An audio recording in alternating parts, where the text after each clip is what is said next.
In this story, we'll have a look at our MC who started an entire war and casually wiped out an entire kingdom.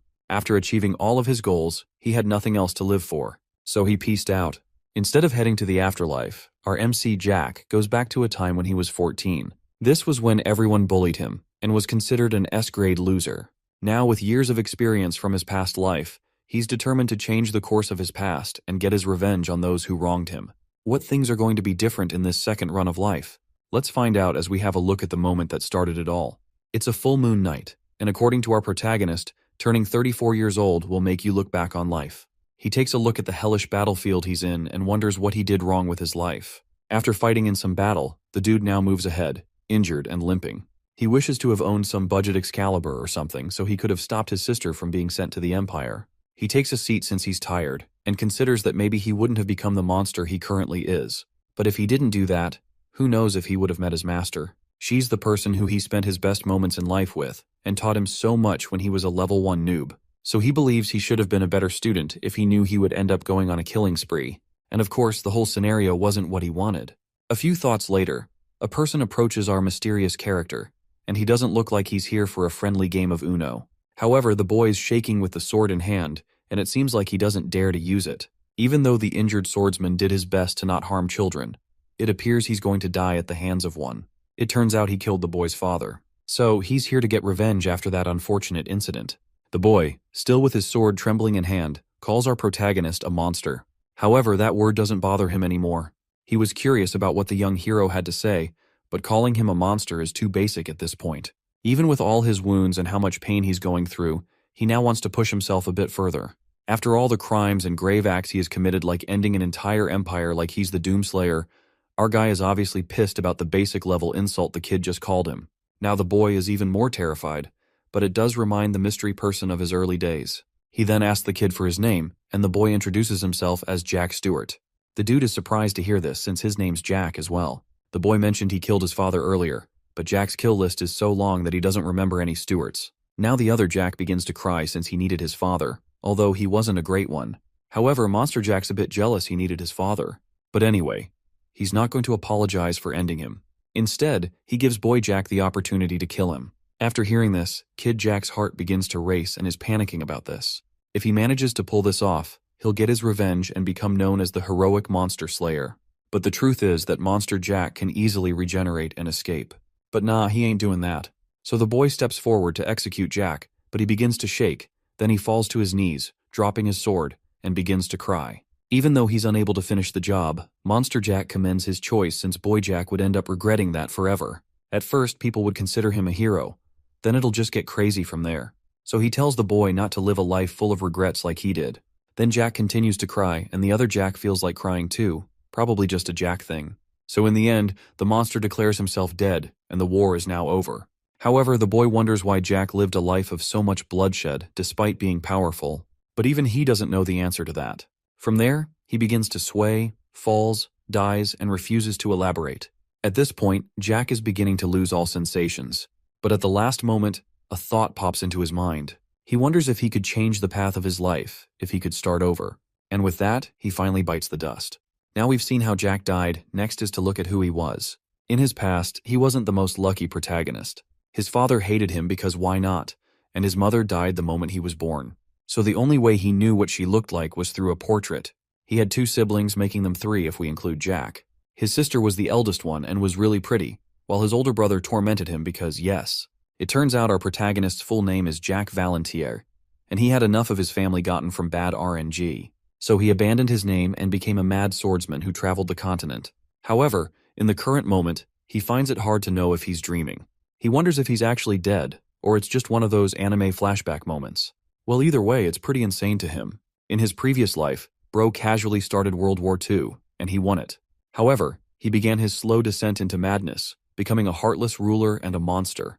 He found revenge and made it his life goal, and this made him end an entire bloodline of the Thulkan Empire. From there, he continued his conquest and eventually achieved all his goals. So, which was why Jack accepted his death, since he had nothing else to live for. But moving on to the current moment, he discovers that he's been factory reset for some reason. He checks himself, finds that everything that happened is very real, and wonders what sorcery is this. His family, House Valentier, belonged to the Thessalon Kingdom, and is a noble family that swore allegiance to the royal family. Out of 3 siblings, Jack was the youngest born of a marquess. He was allowed to live comfortably as long as he didn't get any big dreams like any other protagonist would and become the head of the family. But at least that's in other families, not in House Valentier. Jack hangs out at the Rose Garden, which is pretty much an isolated villa in the estate. While it does have a pretty name and looks nice with all the flowers, it's also called the Villa of Exile, and it's basically solitary confinement for the youngest member of the family. Jack takes a seat on a platform and takes a look around. Shortly, his one and only servant, butler, and pretty much the only person he can consider family shows up and offers Jack a drink. His name is Ron, and Jack knows he's a slightly shady person. Jack teases him about putting poison in his drink. But of course, Ron would never do such a thing. Maybe. But anyway, it was all a joke, and Jack's actually grateful for Ron's service. Then Ron thanks him with a smile and leaves. Other than Jack, there are 11 other people present at the Rose Garden. One of them is Ron, and the other 10 are the random NPC guards. However, Jack doesn't really care about what the guards do, but more importantly, he wonders what to do next. So he just chills. But he doesn't even know if what he's seeing is real, since the last time he checked, he wasn't a time traveler, and he doesn't have any plans. Currently, he's 14 years old, and he doesn't have a callus on his hand and doesn't have mana as well.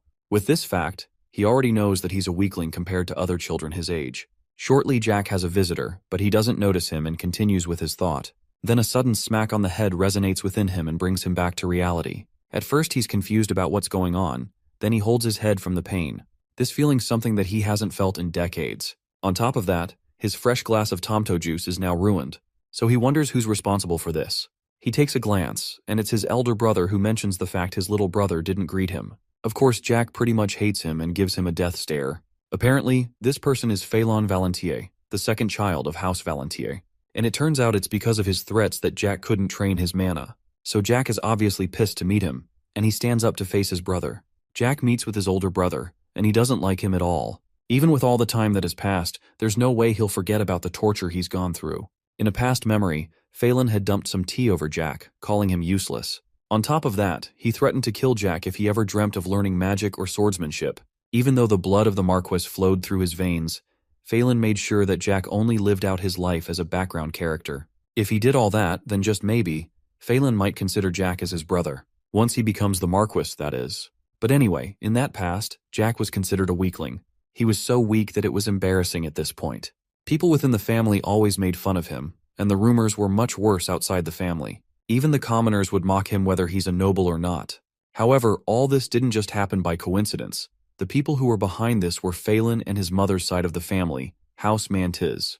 But either way, Jack has nothing to say to him since the eldest child of the family is a woman. It turns out the only person who was ever nice to Jack was his older sister. She was a year older than Phelan, but unfortunately, genetics wasn't on her side, so she couldn't become the next head of the family since she wasn't a man. Even with her being the eldest in the family, and lucked out with beauty, she wasn't so fortunate since her fate had already been set up for her. She ended up getting married off to a family her father found favorable, but ended up getting locked up to bear children for the rest of her life. With how her destiny was set out, Phelan is also the person who exploited her the most. He would talk about her with the Duke's son and the royal family in not very family-friendly ways. With all those in mind, Jack glares at his brother and figures he'd be better off dead. Of course, Phelan doesn't like Jack's look, so he tries to punch him. But Jack defends himself by grabbing his hand. As you would expect, Phelan is shocked by this, and even the guards are surprised as well. Phelan is outraged by this action, but before he can complete his statement, Jack karate tosses him into some furniture. Phelan is surprised by this while Jack dusts himself off. Of course, Phelan doesn't like this at all. He begins to use his mana and wants to draw his sword against an unarmed 14-year-old child.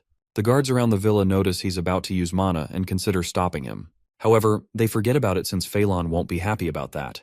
Jack notices that the guards aren't trying to stop Phelan and scoffs. He finds the situation a bit funny, and then Ron interferes with the fight, telling Phelan to stop.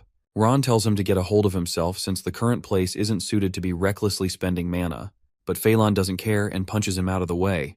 Even with the fact Ron just got harmed, Jack isn't worried at all since Ron's a man of many secrets. After that, Phelan plans to have Jack and his servant killed for being disrespectful, but Jack taunts him saying that he talks too much. This comment makes him lose it as he draws his sword. At this time in Jack's life, he has never trained or even has any kind of mana.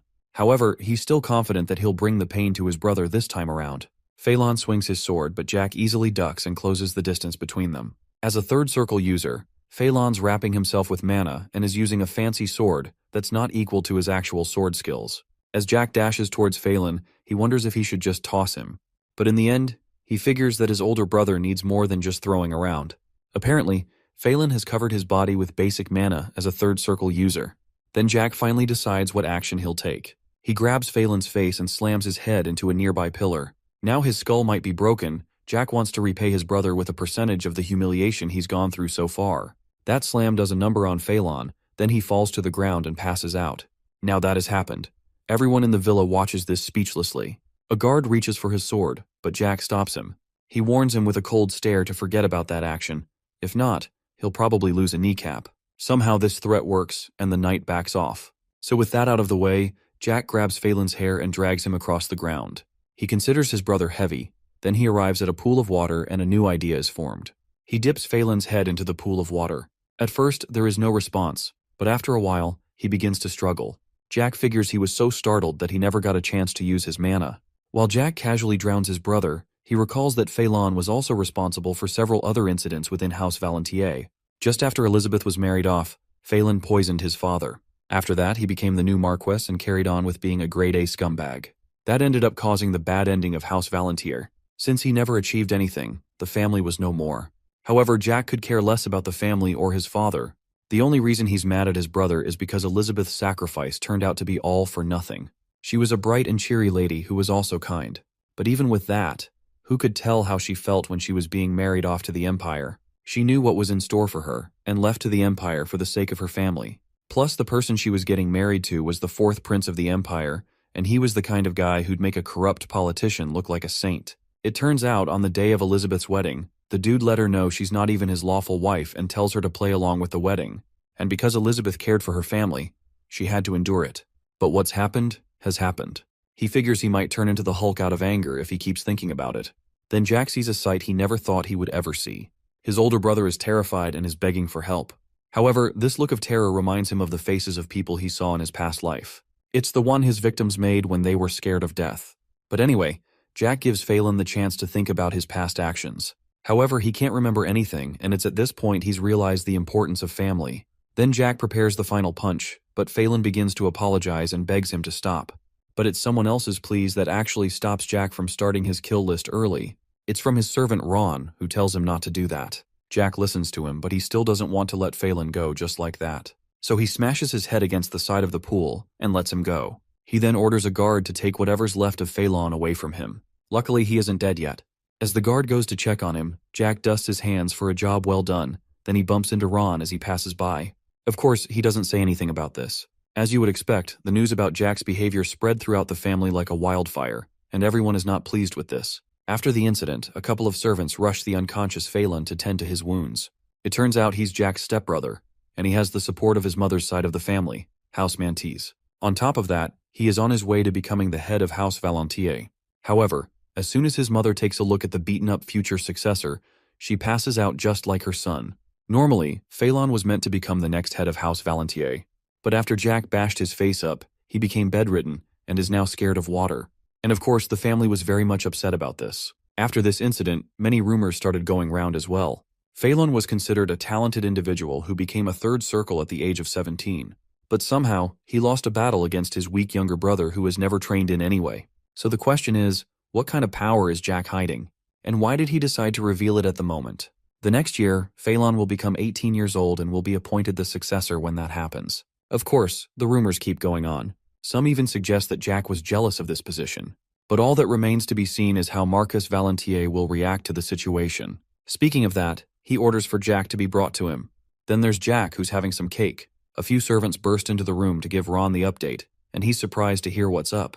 He then informs Jack that Marquis Valentier has ordered for him in the main building immediately. So Jack gets up from his seat and begins to head out. Ron offers to escort him, but Jack insists on going there on his own. With that, Ron wishes his master the best as he heads on his way. As he makes his way through the building, people begin to gossip about Jack. With all the death stares being sent his way, it has been a while since he's ever gotten this much attention. However, Jack doesn't care what a few randos think, and just wants to end the situation as soon as possible. He reaches out to open the door to Marcus Valentier's quarters, but the guards in front of the room stop him. Not a word is heard from any of them, and it almost seems like they're trying to mock Jack too. At this point, the whole thing seems ridiculous, so Jack tries to get their attention, but he receives the silent treatment. Then he kicks the knee of one of the guards, trying to get some kind of reply while others watch him. Now, the guard has a look that either screams constipated or just angry. Normal Jack would have been scared after seeing that, but he calmly tells the guard to get rid of that look or someone will have to clean him off the floor. The guard finally responds to Jack's threat, asking for what he said, but Jack kicks him again. This time, the guard clearly feels the impact and gets on the ground in pain. Jack informs him that Marquess Valentier has called for him and asks why he's being denied entry. The guard gets back up and has been ordered not to reveal that information. So with that in mind, Jack figures his father's using this as a way to tell him to reflect on his actions before he's let in. He begins to leave and the guard wonders where he's going. Jack knows that this isn't worth his time anymore and tells the guard that his father should come see him instead, if what he has to say is that important. After seeing his response, both of the guards' jaws drop at the level of insolence shown by Jack. This incident that happened later gets reported to Marquess Valentier. The Marquess scoffs at what has just happened, and he rises from his seat. At this point, he figures that Jack is a different person at this point. Jack waits outside the villa for his father. However, it doesn't take long until he notices something in the distance. It's his father, who's arriving to meet with Jack with an entire convoy. With a face like his, one would definitely think he's the stubborn type, and he's just as Jack remembered him. The Marquess finally stops, and Jack on the other hand figures things would have been much better without his father. He's such a greedy man who couldn't make his ambitions come true. At one point, he tried to kill Jack in his previous life for running away from home, and he even threw his own son to a bunch of thugs, just to gain more power. Of course, with all he has done, there's no way Jack would consider someone like him as his father. But anyway, the Marquess asks why he did what he did, but Jack exchanges a cold stare and asks what he's talking about.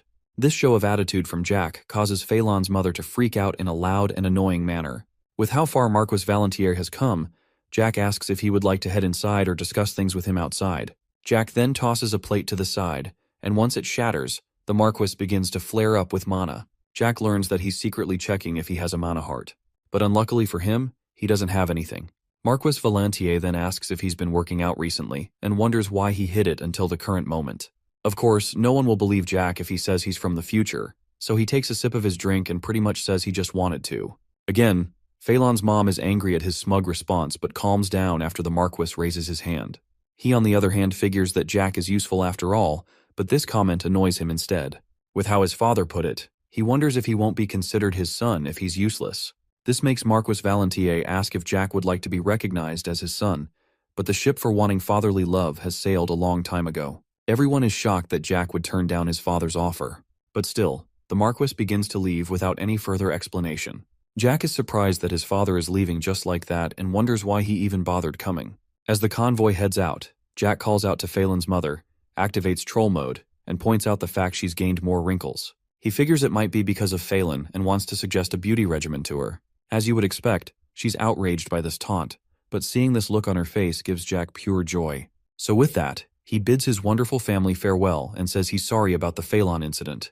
Later on, Ron informs Jack he's been placed in solitary confinement for 20 days. From there, he scolds Jack and wonders what on earth must have gone down in the main building. However, Jack tells him to relax and is also annoyed about how loud he is. When Jack used to get beaten up by Phelan, no one would say anything. But when Jack does it, he's now a criminal. Speaking of solitary confinement, Jack wonders what kind of punishment he'll be facing. While he scribbles up a masterpiece, he also figures the Rose Garden is a place of solitude on its own.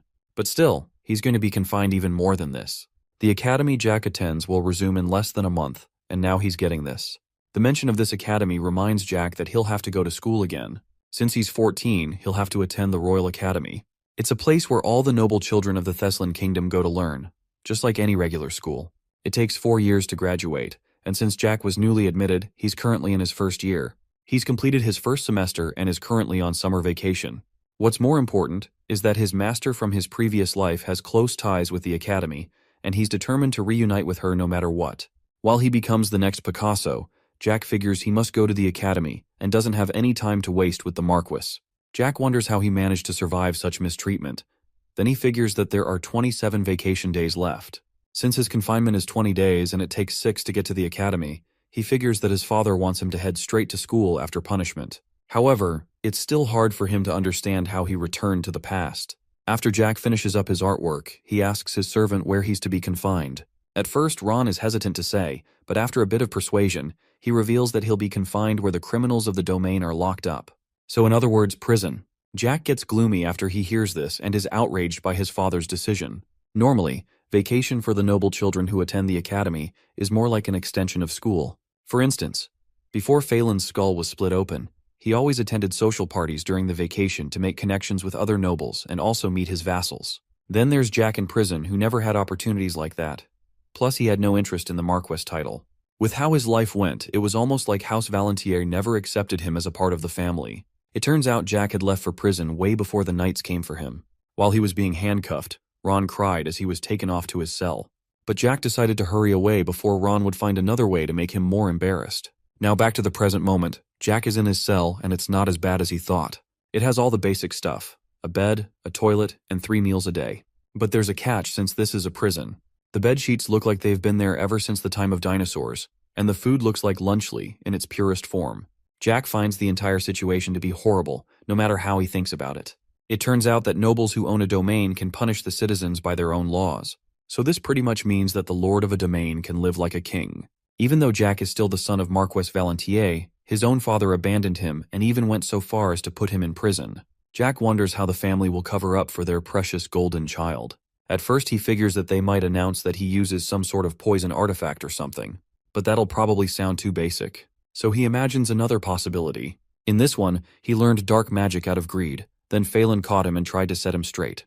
But instead of listening, he attacked his older brother using dark magic, which caused his head injury, and Phelan forgave him for this anyway. Jack is positive this is the kind of scenario the Marquess and Marchioness are brewing up, and the thought of this makes Jack want to jump off a cliff. This thought gets him all frustrated, and he plans to break out after a few days, since a prison cell isn't exactly the best place to have a vacation. He also wants to escape from such a loving household, but the only things holding him back are his older sister, Elizabeth, Ron, and his master.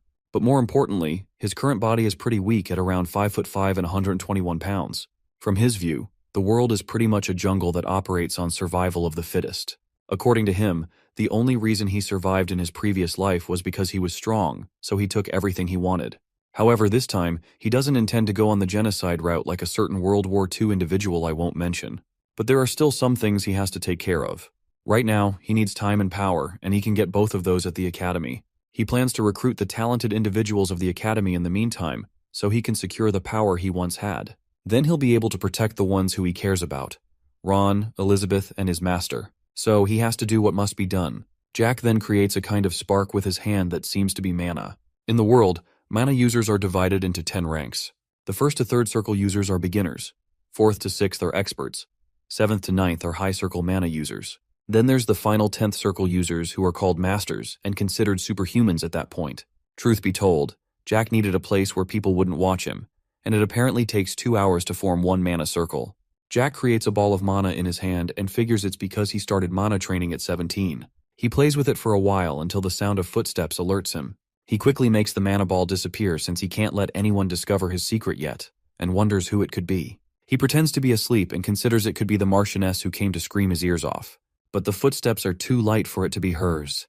This person stops in front of Jack's cell and calls out to him. He flinches once he hears this and springs out of bed since it's a voice he recognizes. It's the voice of someone whom he used to see in his dreams, and if it weren't for his memories, he probably wouldn't have seen her. It turns out his mystery visitor is his older sister, Elizabeth Valentier. He goes to meet her, and she on the other hand checks up on her younger brother. Of course, Jack is relieved to see her since she's still the kind and beautiful person he remembered her to be. Elizabeth checks on her little brother and calls him Jackie. This is a nickname he hasn't heard in decades. So he gets all teary-eyed and lets her sister know he's all right. She wonders why he resorted to dark magic since she could teach him magic whenever he wanted. She sympathizes with her brother, but Jack is lost in the moment. Elizabeth then brings him back to Earth. With how he was absent-minded, she wonders if her brother is okay. He wipes his face, and he is, but he's just glad he's actually seeing his sister and isn't dreaming about it. This makes Elizabeth a bit worried. Then Jack suggests an idea. He proposes that they run away to the mountains, but Elizabeth seems sad over the suggestion. Jack is aware of how Phelan and his mother treat her, so he suggests that they leave for somewhere peaceful while they search for a proper suitor for her. He also says something about the Marquess, but Elizabeth cuts his sentence short by yelling his name, which startles him a bit. It appears the Stockholm Syndrome is strong in this one, She convinces Jack that even with everything that has happened, the Marquis is still their father, so she tells him not to say anything like that again since he still raised them. With how Jack has been looked down on by the Marquis, she's determined to try and change his mind. So in summary, she tells Jack to trust her and endure the pain for a bit longer. All she has said reminds Jack about what he heard in his past life, and he figures he really did go back in time. He tells her sister it's nice to see her again after a long while, and Elizabeth blushes over this remark. Then Jack stands up and asks her to step away from the cell door. When she does that, he gathers some mana in his hand and shatters the gate's lock. Elizabeth is shocked by this and wonders how he learned to make a mana circle. While she's still confused, Jack rushes to her and hugs her. He begins to cry and apologizes to her, but Elizabeth is very much confused about his behavior, so she holds him back and is even more worried about her brother being okay. Again, Jack lets her know he's okay and hugs her again. He promises her that things are going to be different from the last time and is also going to make sure she lives the life she wants. After hearing that, Elizabeth begins to pat Jack on the back. However, he isn't acting like this towards Elizabeth for no reason. It turns out that in his past life, he interrogated the fourth prince, the person who married Elizabeth. After finding out the prince did some actions to her that probably could make Jack the Ripper sound like a lullaby, this began his slow descent into madness. He's the only person who knows what horrible things that will happen to her. Of course, there was no way Jack could forgive him after what he did. So this explains why he wiped out the entire Thulkan imperial family, starting with the prince. It's now backstory time. In Jack's past life, he ran away from home at 17, and 10 years later, the Theslan kingdom and House Valantier were destroyed. The Thulkan Empire took over all of the western continent. However, there were still a few survivors of House Valantier. Elizabeth was shocked to learn her family was imprisoned, so she got on her knees and begged the fourth prince to spare them. Unfortunately, she wasn't the prince's lawful wife, so he shoved her away and ignored her request. However, Elizabeth never gave up. She even begged under the rain for 4 whole days, and in the end, the emperor and fourth prince took pity on her and agreed to her request. At least that was the happy version that was told throughout the continent. Jack had discovered the real truth. Later on, Elizabeth went to thank the prince for this kind action, but it turns out it wasn't so kind after all. Even though he spared her family, he lets her know he can easily destroy them and uses this to blackmail her into doing whatever he wants. From there, let's just say she belonged to the streets. Not only was she the fourth prince's plaything, but to the emperor and third prince as well. As a result, the actual lawful wives had to do something about it. After a while, the fourth prince abandoned Elizabeth, and then the lawful wives locked her up in a villa, leaving her to her own demise. Around this time, House Valantier had fallen, and by the time Jack heard this story, he was already a powerful person. So he went full-on Itachi mode on the Thulkan Empire and eliminated anything and everything related to them. He didn't just stop there, he also destroyed all the families that were related to the Thulkan imperial family in any way, shape, or form. And the Thulkan Empire was completely wiped from history. However, now that he looks back at that story, it sounds too horrible for a future. As Elizabeth tells her younger brother to look after his health, Jack is determined to change the course of things from his previous life. Later on, Elizabeth heads back and she knows that Jack is a different person. Now, he's not the boy who used to run away and hide, and she figures it's probably better like this. But anyway, she finds it hard to believe that Jack used dark magic. She's a sixth circle mage, and she couldn't sense any traces of it on him. Plus she's sure her father, who's a seventh circle mage, would have known. So she figures that the whole story must have been the Marchioness's doing. Anyway, she goes to meet with her father and asks for Jack to be released from his cell. She's convinced Jack never learned dark magic, and is sure her sweet little brother would never learn such an evil thing from myths and legends. However, she believes her father would find it troublesome to tell the world the truth. After a brief silence, she informs the Marquis that Jack has no interest in becoming the successor, but he just tells her to go on. She pauses and then figures that's a warning from her father.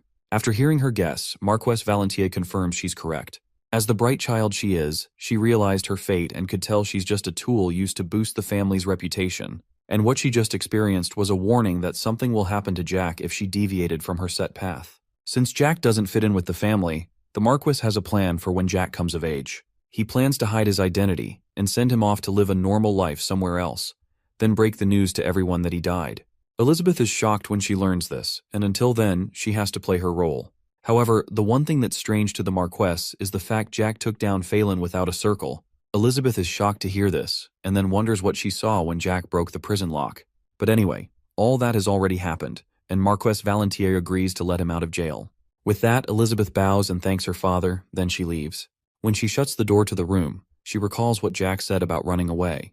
She then begins to cry since she believes it's impossible to run away from a fate that has been decided for her. It's a brand new day, and life is going as usual for Jack, who's in prison. He believes to have dreamed of his past life and figures it's probably because he's not used to jail.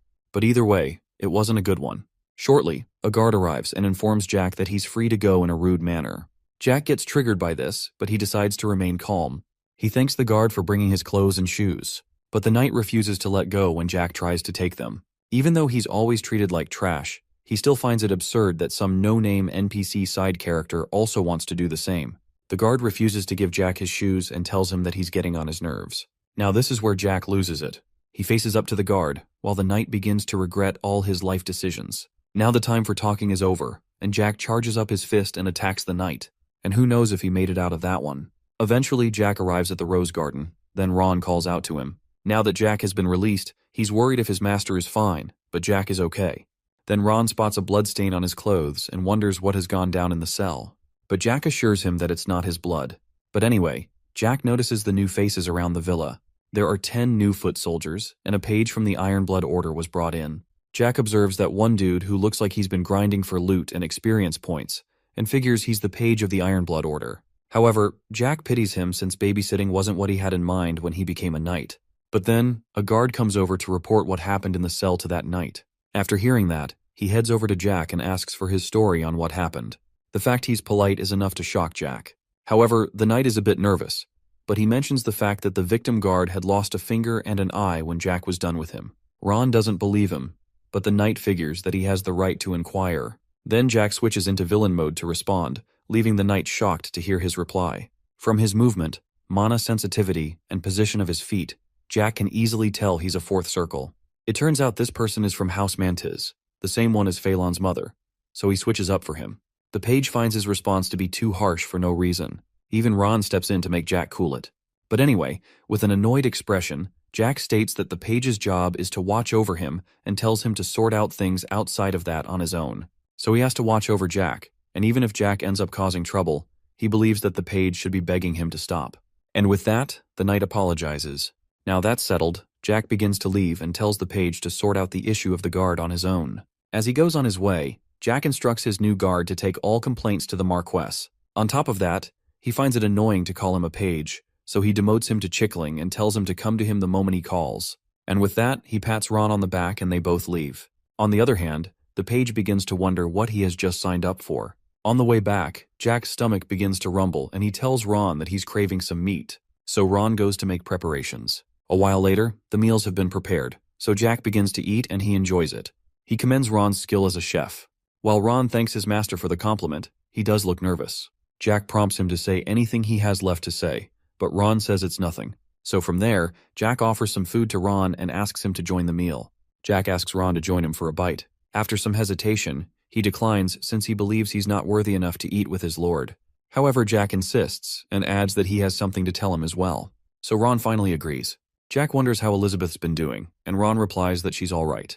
Then Jack presumes that Ron is aware of Elizabeth's current problem, and the mention of this startles Ron a bit. He says he's not sure what he's talking about, while Jack takes a fork of spaghetti. After that, he comments on Ron's talent as a chef again. The main reason Jack has been able to eat food safely in the past was thanks to Ron. He always made sure that none of the cooking ingredients were ever poisoned. Ron is surprised Jack knows about this, but that's not all he's hiding. Jack also reveals he's a ninth circle magician at the moment, and this accurate guess leaves Ron speechless. He's also been around ever since Jack's mother has been alive. Even though Jack has never seen his mother, he's sure she was a nice person after hearing how his older sister takes after her. And not only that, Ron has also been protecting her from the shadows. The fact a ninth circle magician is a servant sounds ridiculous, but it's actually true. When Jack ran away from home in his past life, Ron escorted him, and they had to escape from pursuers the Marquess had hired to kill Jack. It turns out the people chasing them were a part of the Iron Blood Order, the same one as Mr. Chickling from earlier. At the time, the commander was a ninth circle swordsman, and Ron eventually sacrificed himself to protect Jack. Apparently, Jack was scared of Ron since he was a ninth circle user in charge of protecting his mother. As for his mother, it turns out she wasn't a commoner and no one knew about it. Not even the Marquess or Ron. But either way, Jack decides to forget about it because what's more important is who Ron is currently. Ron finally speaks and wonders what his master wants. So Jack explains that he wants him to protect Elizabeth since he's one of the few people he trusts. However, Ron believes she's capable of handling herself since she became a 6th circle at 18 years old. But the problem is that she's too kind and will easily sacrifice herself. Sacrificing for the family is the one thing Jack doesn't want her to do. Jack will be leaving for the academy on the next day and doesn't plan to come back unless it's an emergency, so he tells Ron to guard her for the next 4 years, and after that, he should live his life according to how he wishes. Ron wonders why 4 years, but Jack responds by that time he'll be strong enough to protect Elizabeth by himself. Just as he's about to reveal who he's protecting her from, there's a knock on the door. Even Jack is annoyed by this cliffhanger, but he tells the person to come in. The door opens and the person comes in. It's the page from the Iron Blood Order, and he came to report what happened to the guard. The injured guard was sent to a medic, and as for what happened, we get a beautifully made-up story of how the guard cut his finger in training, lost control of his sword, and poked his eye with it. So Jack ran away after seeing that. After hearing this is going to be the recorded story, Jack commends the knight and teases him as the dog that he's been demoted to. Then Jack calls for his chickling, but the knight's annoyed at this point. He reveals his name as James Canta. Either way, Jack asks James to fetch him a real sword and a wooden one. However, James refuses to comply with this errand. Jack figures that the knight before him has quite the ego, and grants him a once-in-a-lifetime opportunity. Since he can tell James doesn't like him, Jack grants him the chance to beat him up, and Ron is shocked by this. Then Jack shows James his hand and gives him the chance to guess how many times he's grabbed a sword. With this conversation, James believes that Jack wants him to be his swordsmanship instructor. However, Jack laughs at his theory and asks him to bring the swords. Now that a fight has been arranged, Ron wonders if Jack will be alright. He reminds Jack that James is at the 4th circle and wonders if he'll be able to fight him. Then Jack decides to make a bet with Ron to see if he can beat James, while James searches for a sword. Ron thinks about this for a while. Then he suggests making a bet on the number of times Jack will get hit. Jack agrees with his idea and asks how much Ron will be betting. However, Ron gives a reminder that James is on a much different level. You wouldn't blame him for saying that since it's difficult to trust a 14-year-old who hasn't trained in any way. Anyway, Jack sets the difficulty on extreme and says that Ron will win if he gets hit once. Then he adds that the loser has to grant the winner's wish. However, Ron doesn't seem to buy this idea. Since he's a servant, he informs Jack that he should let him know if there's something he wants him to do. Jack tells him that he's one of the 2 people he trusts in the household. Additionally, he only makes requests to those he trusts. So with that said, Ron has no choice but to agree with the bet. Shortly, James returns and he kneels before Jack. He apologizes for the issue that happened between them earlier, offers to spar with Jack, and asks him to reconsider what he said earlier. It turns out there are several people who disrespect Jack. However, indirect mockery and direct contact are 2 different stories. It appears James is scared of what's going to happen, which is why he's talking like that. So, Jack suggests that they go to a private training room, and suggests that James is scared, which gets him triggered. He denies being afraid, so Jack asks if James will be the winner of the duel. But he remains quiet, confirming Jack's thoughts from earlier. Then Jack asks Ron for a place where they can spar in private, and he knows of a place like that. He leads them to a training facility in the manor's basement, and Jack is surprised a place like that existed. He wonders if Ron trains at the place, but it was actually Jack's mother, Lady Noah, who ordered the place to be built for her children, and Jack never knew of it since exercising wasn't his thing. Jack looks around and finds that the place is spotless, even with how he never visited it. So with a smile, he figures Ron is behind this fact, and thanks him for his service. Unfortunately, the smile disappears when it comes to James, and Jack orders for a wooden sword in a pretty harsh manner. Now with a sword in hand, James points out that Jack seems used to holding a sword. But with the amount of people he slayed in his past life, of course he would be used to it. So he thanks his opponent for the compliment and charges at him. Jack swings his sword, but James blocks the attack easily. He believes Jack is a novice and plans to suppress him with a few tricks. But while he's still planning his moves, Jack has already won the battle by pointing his blade at James's jaw. Of course, everyone is surprised by this swift action. At this point, James is lucky this wasn't an encounter in Jack's past life. However, what's confusing to him is how Jack, a person who should be wielding a sword for the first time, found an opening to win. Ron is confused about what just happened. He is sure that James blocked Jack's attack easily. What he expected to happen is that James would push Jack's sword lightly, which would be too much force for Jack to handle, and the fight would be over. However, Jack's moves are accurate and perfect, and he's convinced that James could have been killed if they were using real swords. Ron wonders what happened to Jack since he's never even held a sword before. He figures that his young master might just be a genius, but even a genius can't be so efficient with a sword on the first try. On the other hand, Jack wonders how old Chicken Man is, and it turns out he's 23. In addition, James started mana training at 18, which means it took him 5 years to become a 4th circle. With that fact, Jack figures he's pretty talented even with how late he started training. Jack analyzes that he has enough potential to become an 8 circle, and a commander on top of that. Then Jack drops his wooden sword and has now switched from survival to hardcore mode. He picks up a real sword and thinks about how James, despite his talent, was assigned to babysitting. When Jack picks up the sword, James warns him that he'll get hurt, but Jack laughs at this. He has now gone villain mode and points out the fact James seems to think the earlier victory was by luck. James goes on full guard and seems to be a bit annoyed. Then Jack taunts him, which makes James angry. He loses it and charges in for an attack. Jack sees how easy it is to get him riled up, which is why he'll always be a page. The two of them clash swords, but Jack disarms James, making him the winner once again. James is shocked by this and wonders how he made that move. Jack explains that he simply changed directions when their swords clashed, which is called an advanced technique. At this point, who's even the instructor here? Of course, James is furious, so he goes to get a real sword as well. While he does that, Jack reminds Ron of the bet they made, and his wish is the same as earlier, to protect Elizabeth. So with that, Ron agrees with it. James believes that the next battle will be different, but Jack calls Cap. The only different thing is that the two of them can use mana now. With that, Jack leaps into the air to attack. James blocks the attack, but he isn't strong enough. So the sword leaves his hand again, and the force drives him to the ground. From there, Jack stomps his chest, and man lost 3 battles in seconds. He wonders if Jack is actually a 3rd circle since there's no way for a 1st circle to be so strong. Jack figures that his confusion is understandable since a 1st circle beating a 4th doesn't add up. But what he did was he focused all his mana on one part of his body to increase its ability, rather than all over. Out of nowhere, Jack wonders if James really wants to become a knight. James, on the other hand, is confused by his question and asks what else he can do, if not that. So Jack gives him the offer of becoming his loyal hound that takes orders from him rather than becoming a knight. After Jack's proposal, James wonders what he can get out of it. Jack believes that he should be asking about the kind of tasks he'll be getting, but either way, he reveals that James will gain power and authority if he works for him. And for the tasks, he'll have to protect Jack and also become an assassin. Of course, this fact shocks James, and he wonders who he'll have to assassinate. This person is most likely Phelan, who's still traumatized and in bed. So he gives James a day to decide, and for the sake of himself, he has to make the right decision. A time skip later, while Ron gives Jack a massage, he suggests that his master is being a bit too reckless by trusting James. But obviously, there's nothing that'll make Jack trust him. He already knows that James is on the way to report everything to the Marchioness. Since Jack is leaving the next day, Ron believes she might use that as a chance to kill Jack. However, Jack knows that's not possible.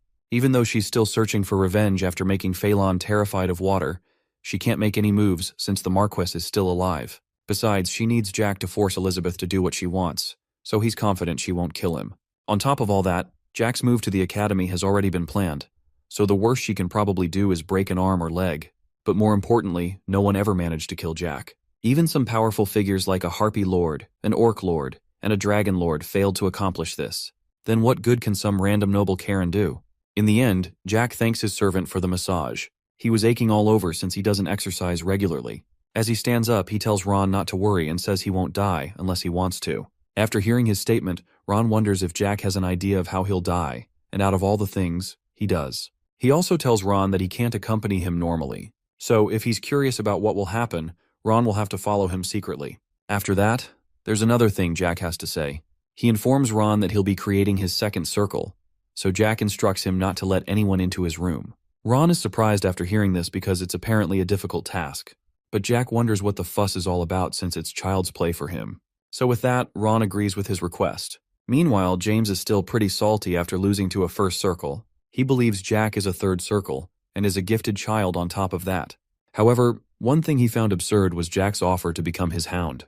Jack neither has the support of other families nor loyal vassals, and is pretty much a nobody. He pauses for a while, and he begins to have Vietnam War flashbacks of Jack. Then he decides to break the news to the Marchioness concerning that conversation and Jack's combat talent. Now he sees this as a way to get a secure ride to the top. While Jack may be a genius, James knows that he won't be able to overthrow his family unless the plot armor works for him. In a different location, the Marchioness and Elizabeth have a chat, obviously not a friendly one. She considers Elizabeth to be subhuman as long as the fact her mother was a commoner stands. Other than Elizabeth's looks, the Marchioness holds her to 0 regard. After that, the Marchioness offers her a drink, and Elizabeth doesn't seem to be in a position to decline. Elizabeth rejects the offer because she doesn't believe she can drink before the Marchioness. So with that, the Marchioness downs her glass of wine. She then reveals that the first son of House Marion and the second son of House Assemble both seem interested in Elizabeth. However, the Marchioness doesn't find them good enough, so she'll still search for other candidates. She asks if Elizabeth has anyone in mind, and she says no. It's a good thing she did, because that would have been the end of that character. Now the next topic is Jack, who appears to be causing trouble. It turns out the news of him trying to recruit James got to the Marchioness, but little did Jack know that he's already sold out to Phelan. She finds this funny and begins to laugh in a loud manner. However, Elizabeth believes it's because of her father and stepmother that he made such a move, but she can't say that. If she does, her stepmom might end up doing things to harm Jack. Anyway, the Marchioness is about to leave and will keep searching for suitors for Elizabeth. But before she goes, she heads over to Elizabeth, who is terrified at this point. Then she makes it clear that if she falls in love with anyone, there will be trouble. So the poor girl has no other choice but to comply. With that said, Elizabeth now has to go for supper with the family. In the dining hall, the table has been set with food, so the family have their meal in a silent and gloomy environment. However, the doors burst open, shaking up the mood a bit. It's Jack who comes in like a ray of sunshine into the hall. Of course, some people are surprised, and others are disappointed. But Jack wants to join in for dinner since he is a part of the Valentier family after all. Apparently, there are 2 ways to use mana. The first way is to circulate mana through the body to make the user faster, stronger, smarter, and all that. The second way is the nerd approach, where one can apply some formula to mana and give it shape. This allows them to use all manner of spells. This is why mana users are divided into swordsmen and magicians, and Jack here falls under the swordsman category. Speaking of Jack, a few minutes earlier he finished creating his second circle as a swordsman. Ron has a very surprised expression since it took him 2 months to become a second circle. Normally it would take 4 months to achieve this, so doing it in 2 months is actually impressive. But still, it's nothing compared to doing it in just 5 hours. Jack asks for the time, and it's 5:48 in the afternoon. Jack is shocked by how much time has passed. Then his stomach begins to growl, just in time since it's time for dinner. Rather than having his usual steak, he wants to try something different. He figures that it's also dinner time in the main building, so he makes up his mind to crash the party. At the same time, he also wants to reveal he'll be leaving for the academy on the next day. So we're back at the dinner hall, and the only sound that can be heard is Jack's chewing. He's currently having the time of his life seeing how they feast in the main building. He also finds the food nice, but not as good as Ron's. After this comment, the Marchioness is seething with rage while Phelan gets some bad memories. Just like that, Jack is full. However, the Marquis figures that he must have paid a visit because he has something to say. And this is exactly why he came. Because who would want to have dinner in such a gloomy place? At this point, the Marquis figures that Jack has lost his mind, but his serious face is making things more gloomier. As the tension between Jack and his father rises, Elizabeth, who is nervous to death, wishes to talk with her brother outside. However, that won't be necessary because the Marquis still wants to hear him out. So, with a grin that'll make someone know something's up, Jack informs his father that he'll be heading back to the academy the next day, while the Marchioness is thinking of 1,000 ways to end Jack. After the announcement, the Marquis just goes, "Okay, whatever." However, Jack's aim wasn't to ask for permission. Now that's settled, Jack gets up and is glad his father is letting him go hassle-free. But before he leaves, he checks up on his brother, Phelan, who has been scarred for life. It turns out he's now scared of any liquid and can't even drink them. But still, Jack figures he's thirsty. Since he's part of the family, Jack actually feels a bit sorry for his brother, even though he was Phelan's punching bag at one point. So, as the caring younger brother he is, Jack pours some wine on the table to offer some to his brother. However, as the wine splashes on the table, Phelan begins to tweak out and then falls to the ground. The Marchioness is outraged by Jack's behavior and loses it.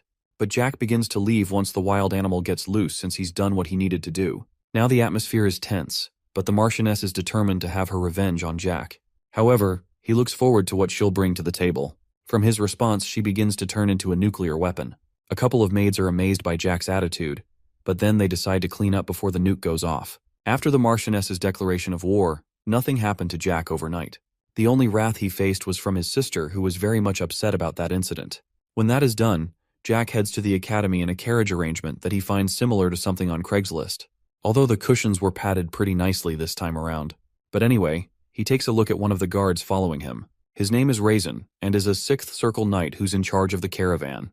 From the way he's staring at Jack, you can tell he's been paid to take care of some business. It turns out Elizabeth also came along to keep an eye on her younger brother and wants to go with him, but Jack believes he'll be fine. Her instincts believe their stepmother is up to something, so she wants to come along, but Jack insists that there's no need for it.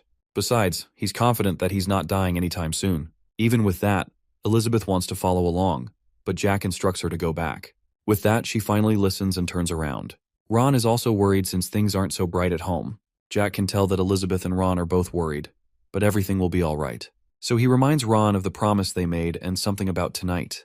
Of course, Ron remembers this. In the end, Jack also leaves Elizabeth in his care and prompts him to go to her. So with that, Ron heads back as well. Now everything has been set. It turns out Ron will catch up later, and he's going to watch the mystery event that will happen later. Then Jack takes a nap, and he figures it's the weather that's making him so drowsy. He dozes off, but now the question is, what does Scarface plan to do? The journey goes on until nightfall.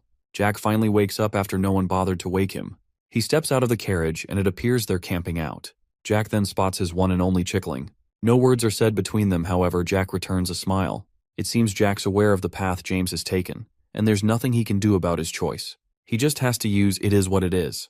But the next thing you know, there's a crowd of soldiers before Jack. He seems to have caught up with what's going to happen. But anyway, Raisin explains what's going to happen. Throughout the journey to the academy, they're going to be camping out. And what Scarface has in mind is that they're going to crush Jack's limbs at each stop. Then they'll feed him a potion to heal him. Of course, the person behind this scheme is Jack's stepmother. But another thing they're aware of is that Jack created a mana circle recently, and this point surprises Jack. The reason for pointing this out is that they plan to destroy it. Apparently, destroying someone's mana circle is like a death sentence. Even though it can be recreated, it's extremely rare to find someone who can endure that process. On top of that, breaking someone's mana circle can pretty much cripple the person. Raisin pokes Jack's shoulder with his sheathed sword, and has also heard of his skills from James. Even with that, Raisin believes it won't be enough to get him out of his current situation, and he draws his sword to begin. A few locals notice this, but they leave the nobles to noble things up. However, this feeling reminds Jack of home. He was the mad swordsman, and his past experience is always there, even with how long he's lived in peace. He then calls out to Ron, but there is only silence. It turns out that in Jack's past life, he lived in the woods for 10 years, and that was where he met his master. After she passed away, he came down from the mountains and discovered that House Valentier and the kingdom had been destroyed. And of course, he couldn't be bothered. While Raisin wonders what Jack's yapping about, Jack draws a sword from his cane. The only question that bothered him at that time of his life was what happened to his sister. Since she's a smart and talented individual, the one thing he hoped for her was to find a good husband. And if she did, maybe Jack would have forgiven everything.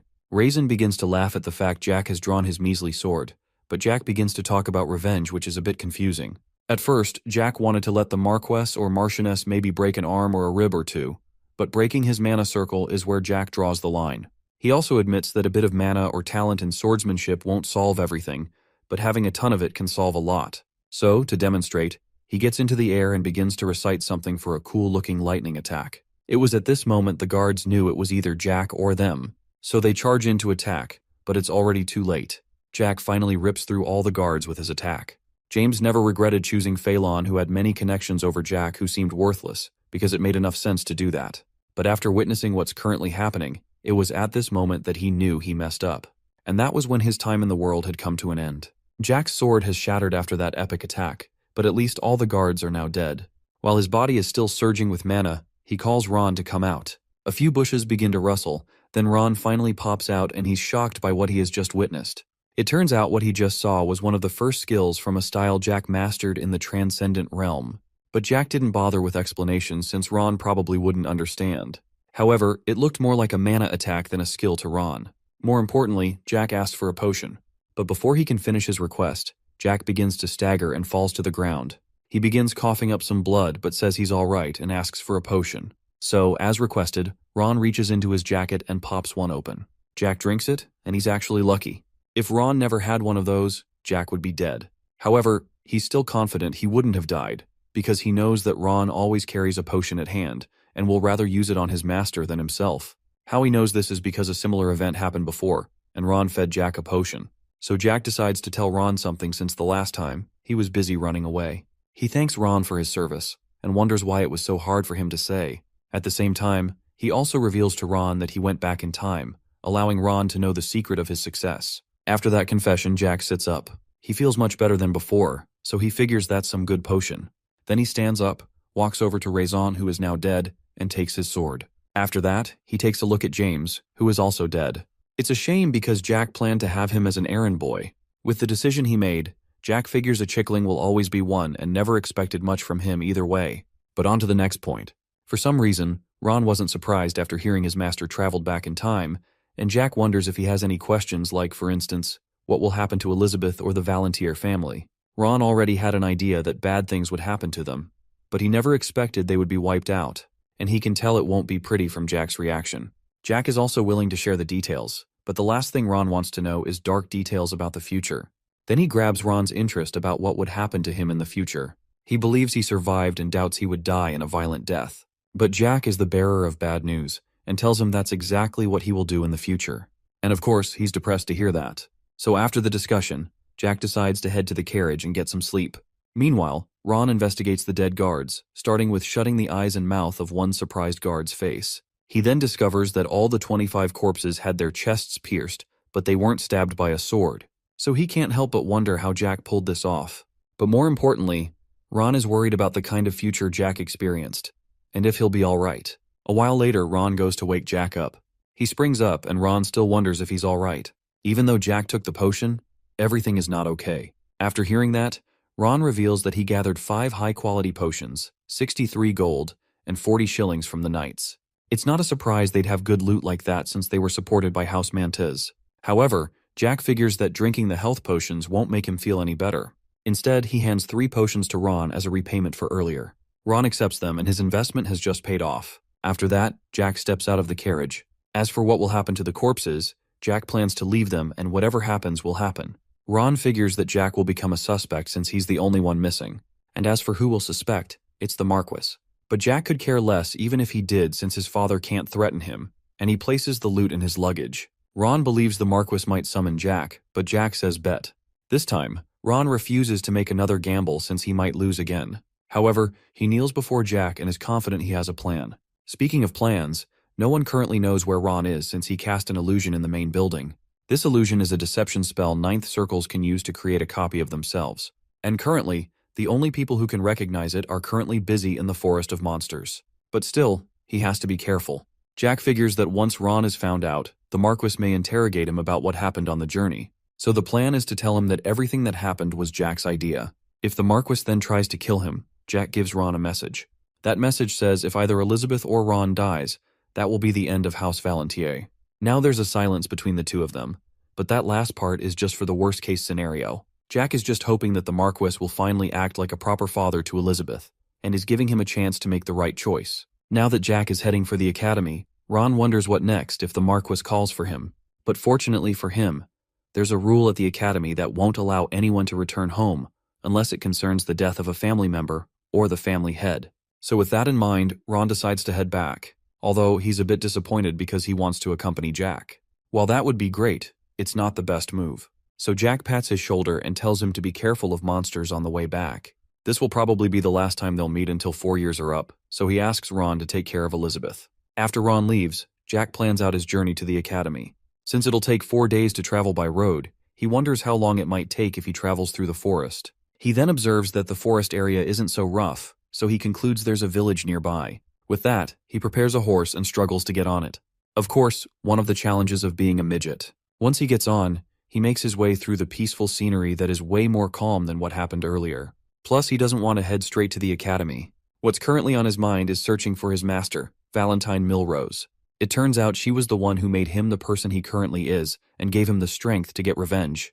She was also the strongest dark magician at one point, and her name was the new definition of fear to everyone.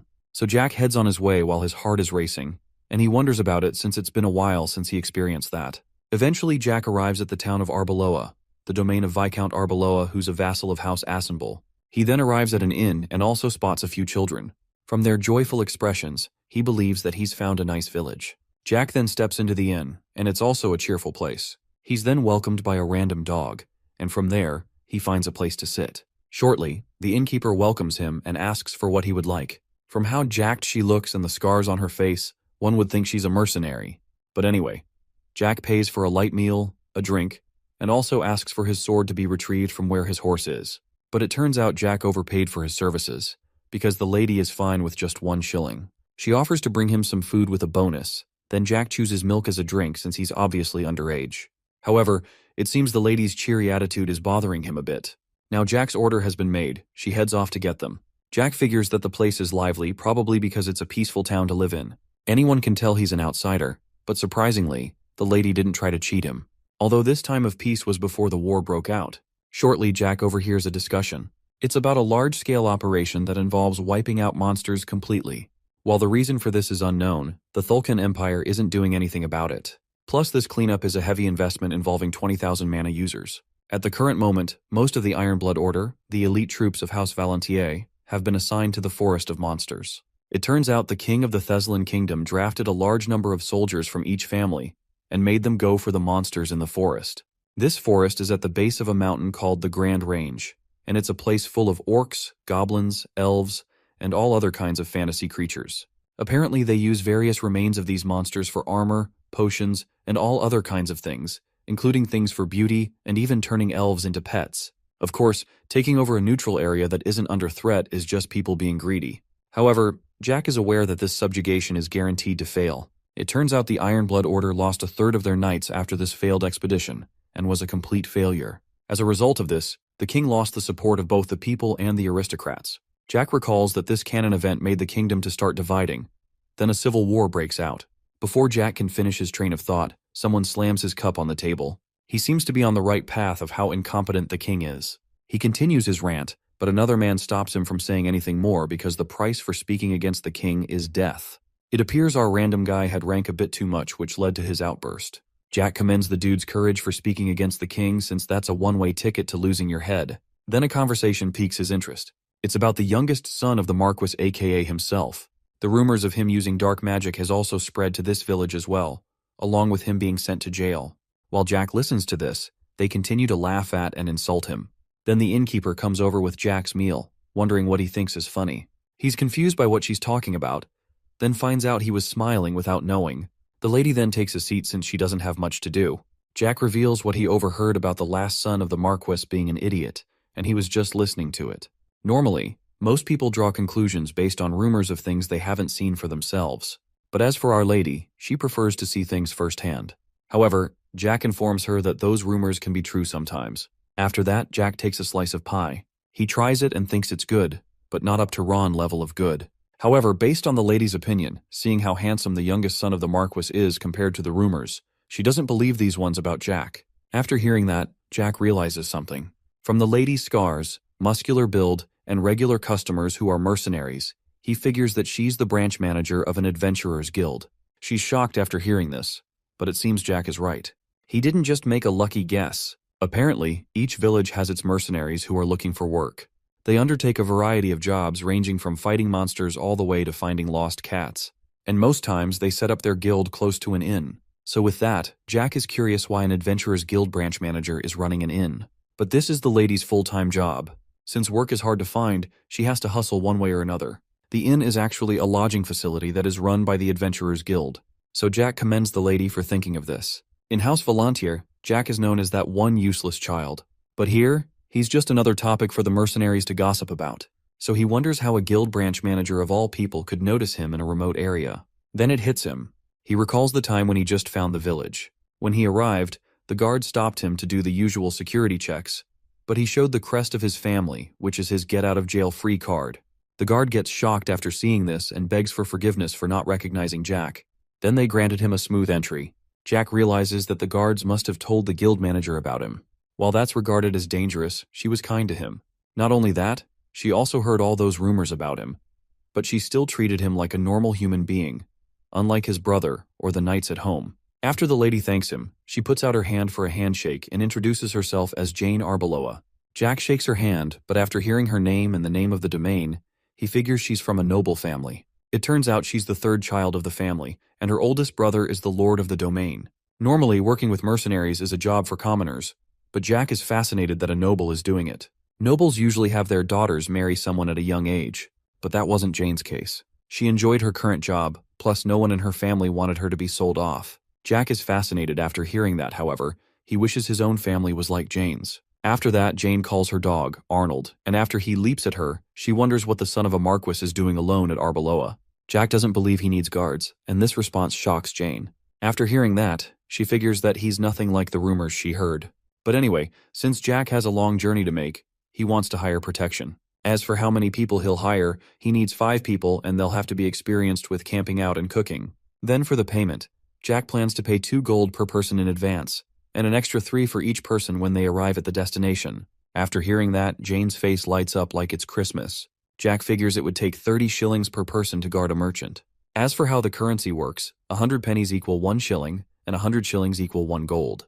With this fact, the Adventurers Guild has just made serious bank right now. However, Jack still has to pay for food and equipment, so he wants to keep the total bill of that within 3 gold and asks for a carriage and horses as well. Seeing that she's just hit a cash cow, Jane hands Jack his room key while she goes to handpick the finest warriors the guild has. After that, Jack figures she's probably the reason why the whole village is so safe. Jack finally arrives at his room, and the first thing he does is to lie on his bed since he's exhausted. He plans to take a shower first, but he's already fallen asleep. Later on, Jack has a dream. In it, he's in some kind of cave. He's with his master who pities him and asks Jack if he wants to remain powerless. And obviously, Jack is fed up with being weak. He wants to change this about himself. So with that response, Valentine puts her hands around Jack and finally decided to become Jack's master. After that, Jack suddenly wakes up with tears running down his face. It's a new day at Arbeloa and Jane bursts into Jack's room full of sunshine. Then there's Arnold the dog who leaps at him and begins to lick his face. After that wake-up call, Jack prepares for his journey. He heads downstairs and Jane can tell he had a bit of a tough time sleeping. But anyway, she has prepared a high-quality carriage and gathered the top-level soldiers to accompany him. But out of these people, Jack notices a few of them who were making fun of him the previous day, and they are beginning to regret their actions. One of the mercenaries introduces himself. His name is John Doe and is the leader of the Fire Ant mercenaries. Jack hears this and wonders what kind of a person would have such a basic placeholder name. There's no way he believes that's the dude's real name, but he shakes him either way. They'll be heading towards Mount Boulder, and since there's hardly anything there apart from a few villages, the prediction is that they'll be camping around 2 times. John explains that a couple of the soldiers were cooks and they are experienced with camping. But Jack is bored of the details and figures he won't have to do anything. With that plan, he hands John his suitcase and they head on their way. Before Jack leaves through the door, he tells Jane that John seems like an interesting guy for someone who's using a default name. While Jack's body may have changed, his senses and eyes are still the same. A 9th circle like Ron is pretty rare, and it makes sense for him to hide his identity and power. But then there's John who's an 8th circle soldier, and he's holding back for some reason. Then again, Jack did ask for a veteran, so he can't complain. Anyway, Jack believes he'll meet Jane again, and she on the other hand wants to have some beer the next time they meet. That might be possible as long as she's the one taking the bill. So with that, Jack finally leaves the inn. So the convoy begins the journey with the shiny, brand new carriage. Jack is enjoying the ride and is relaxing on top of it. After having that time to rest, he's now in a better condition compared to the previous day. Then he notices John staring and wonders what the deal is. However, he puts that aside and calls a different mercenary. Jack asks if he knows who he's escorting, but the dude has as much confidence as your typical introvert. The only thing he knows is that Jack is the son of some noble, and he seems to be traveling the world. After that, Jack wants to ask a question.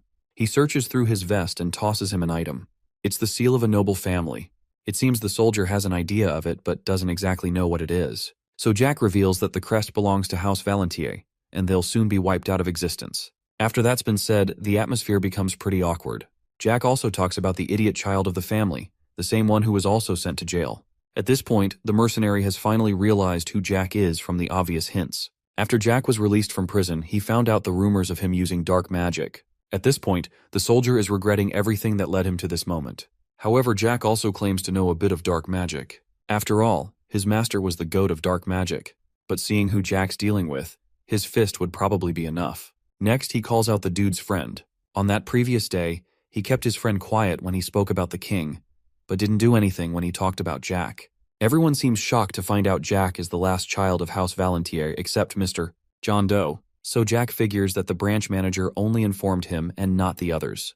But anyway, they'll be spending a while with each other, so those mercenaries better hope Jack doesn't switch things up with them. One time skip later, it's night and the camp has been set up. With how Jack has been acting so far, the mercenaries figure that rumors are just rumors. Jack doesn't act like your default noble. He does some of his things by himself and even washed his own dishes after the meal. Speaking of meals, Jack feels sorry for Jane because the food he had at the camp was better than hers. At this point, he wants to hire them as his personal chefs. Also, he feels a bit sorry for Ron as well, who was left behind. But anyway, doing the dishes was Jack's way of expressing gratitude for the meal. Now for the next matter, they're going to draw names for who gets the night watch. Of course, Jack doesn't want his name in the mix since man takes his sleep seriously. After that's been sorted, the next thing is story time. Jack goes first, and he asks the others how many dragons they believe exist in the world. They believe that the founder of the kingdom sent them to extinction centuries ago. This is the national myth, and how it goes is that the founder of the Thessalon kingdom, King Julius Thessalon, and his two companions defeated all the dragons that took over the western continent and founded the Thessalon Empire. However, this is one of those poorly aged things. The Thessalon Empire became Thessalon Kingdom and became subjected to the Thulcaean Empire. Well, that's what everyone knows. But Jack reveals there are 2 Lord Dragons in the Dark Sea, a hatchling that belongs to the Imperial family, 5 in the Forest of Monsters, and 8 who wander around in a polymorphed state, making that 16 in total on the continent. Of course, Jack doesn't blame them if they don't believe him since they're pretty much mythical creatures. Jack goes on with what might be a story. It turns out the dragons can't interfere with humans, since they're bound by an oath. This makes John wonder if King Julius didn't kill all the dragons. So Jack explains that he didn't actually kill them, but made a deal with them. On top of that, it was his 2 companions who did all the work. So for the next question, Mr. Placeholder Name wonders what the dragons are currently doing.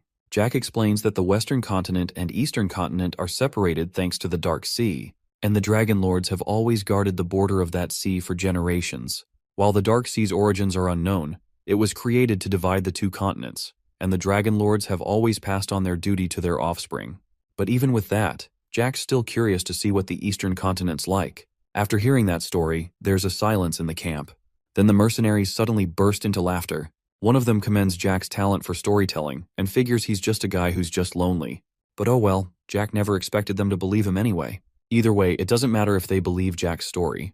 He wants to have a bath, so he heads to the carriage to grab a lantern. A soldier offers to stand guard, but that won't be necessary. So with that, Jack goes to have a soak.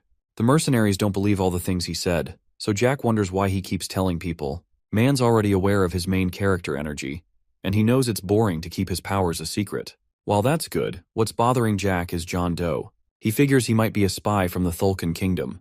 The same thing goes for the branch manager, Jane. She's also suspicious as well. Jack asked her to bring a mercenary to protect him, and she brought an 8th Circle mana user who was using a fake name. Speaking of 8th Circles, that's the same level as the Ironblood Order's commander at the moment. Then someone with a rare talent like that, and the leader of some unknown mercenary group just fell into Jack's hands. But it's possible John has his reasons. Anyway, before he makes any other moves, Jack places his hand on his chest and it begins to glow. It turns out that while he was in the carriage, he had been gradually recovering from his previous fight. When he's done with that, Jack figures he'll soon be arriving to meet with his master. As he gets out of the pool, he's already decided to abandon John if he shows any sign of being a Thulcan spy. He also figures that there's no other way around the matter and decides to ask him directly. Jack arrives back at the campsite. However, he's wielding a sword and mentions the fact something has been bothering him. Since John is clueless about what it could be, Jack points his sword and clearly states that John's the problem. He's curious why an 8th Circle user like him is working as a mercenary. Since the place Jack's heading to is important, he has no intention of letting someone like him come along. A soldier is shocked that their commander is an 8th Circle. Before he can ask what's going on, John silences him. So John says what about it? But since Jack shared an interesting story earlier, he wants to hear John's explanation.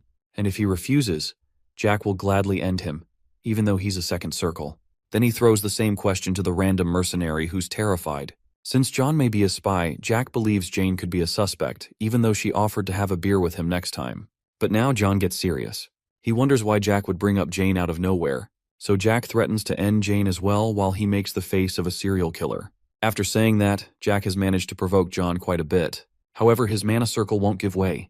Whether he's being cautious or hesitant, one thing Jack knows is that John's lucky. He was actually prepared to slice him in half the moment he started his mana circle. Now he has a chance to stay alive. Jack gives him 1 minute to make the right decision. In a flashback at Jane's inn, Jane talks with John about Jack. She figures that he's nothing like the rumors. And on top of that, she looked into his eyes and it felt like he was holding back a lot. Then she revealed that Jack wanted to recruit some soldiers, so she asked John to find out more info about him. With how Jack seems, he just might be the one who would change their lives. One thing John learned is that Jack is nowhere near what he heard from the rumors. While Jack's waiting for an answer, John actually feels like he's in trouble. It almost feels like he's a herbivore being chased by a lion, and the only thing his instincts are saying is that Jack's a dangerous person. Even though John's in trouble, he still finds everything pretty odd. First up, how did Jack know he's an 8th Circle user? He considers if Jane might have given him a hint. but there's no way she did that since she's someone he trusts. Plus, she would have given him the heads up if she did. Anyway, the clock is ticking, and John currently has 40 seconds left to answer. However, the question is if Jack can currently kill an 8th circle. But still, with how menacing Jack's eyes look, John begins to wonder if he's even a child at all. John contemplates telling Jack the truth to avoid any trouble, while the other soldiers are very confused and he thinks about what to do next. At this point, it almost feels like he's on the edge of a cliff, and his life as a mercenary flashed before his eyes. Either way, he considers himself lucky so far, so he now wants to see how far his luck will carry him and trust his instincts. While he has that internal monologue, the time is up and Jack prepares to kill the mercenary. Then John talks about Jane, which surprises Jack. It seems she's facing some kind of situation, so Jack stands down to listen to what John has to say. John Doe's story is a love story. He was a commoner guy, and Jane was a noble girl. When John was a 7th circle user, he met Jane. By that time she was 19 and the both of them fell in love at first sight. And ever since then, they've been in a relationship. This explains why Jane wasn't married. But still, commoner or not, an 8th circle is usually respected in some way.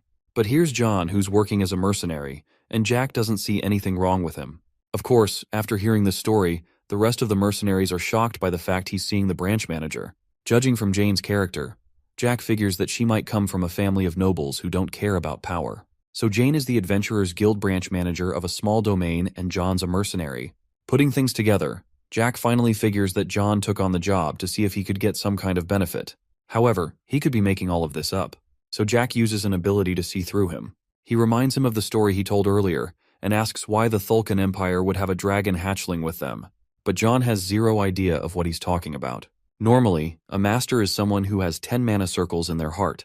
However, there's a secret higher level that exists. The people of this rank are called Transcendents, and they use the power of the soul instead of mana. Jack reveals that in 2 years, Hankies Beckerman, the guard of the Imperial family, will reach this level and become the strongest swordsman in the Empire. It's been a long while since a Transcendent existed. However, this guard won't get there on his own. He'll end up replacing half of his bones and blood with a dragon's, making him half human, half dragon. As a result of this insane act, he'll end up becoming a hybrid.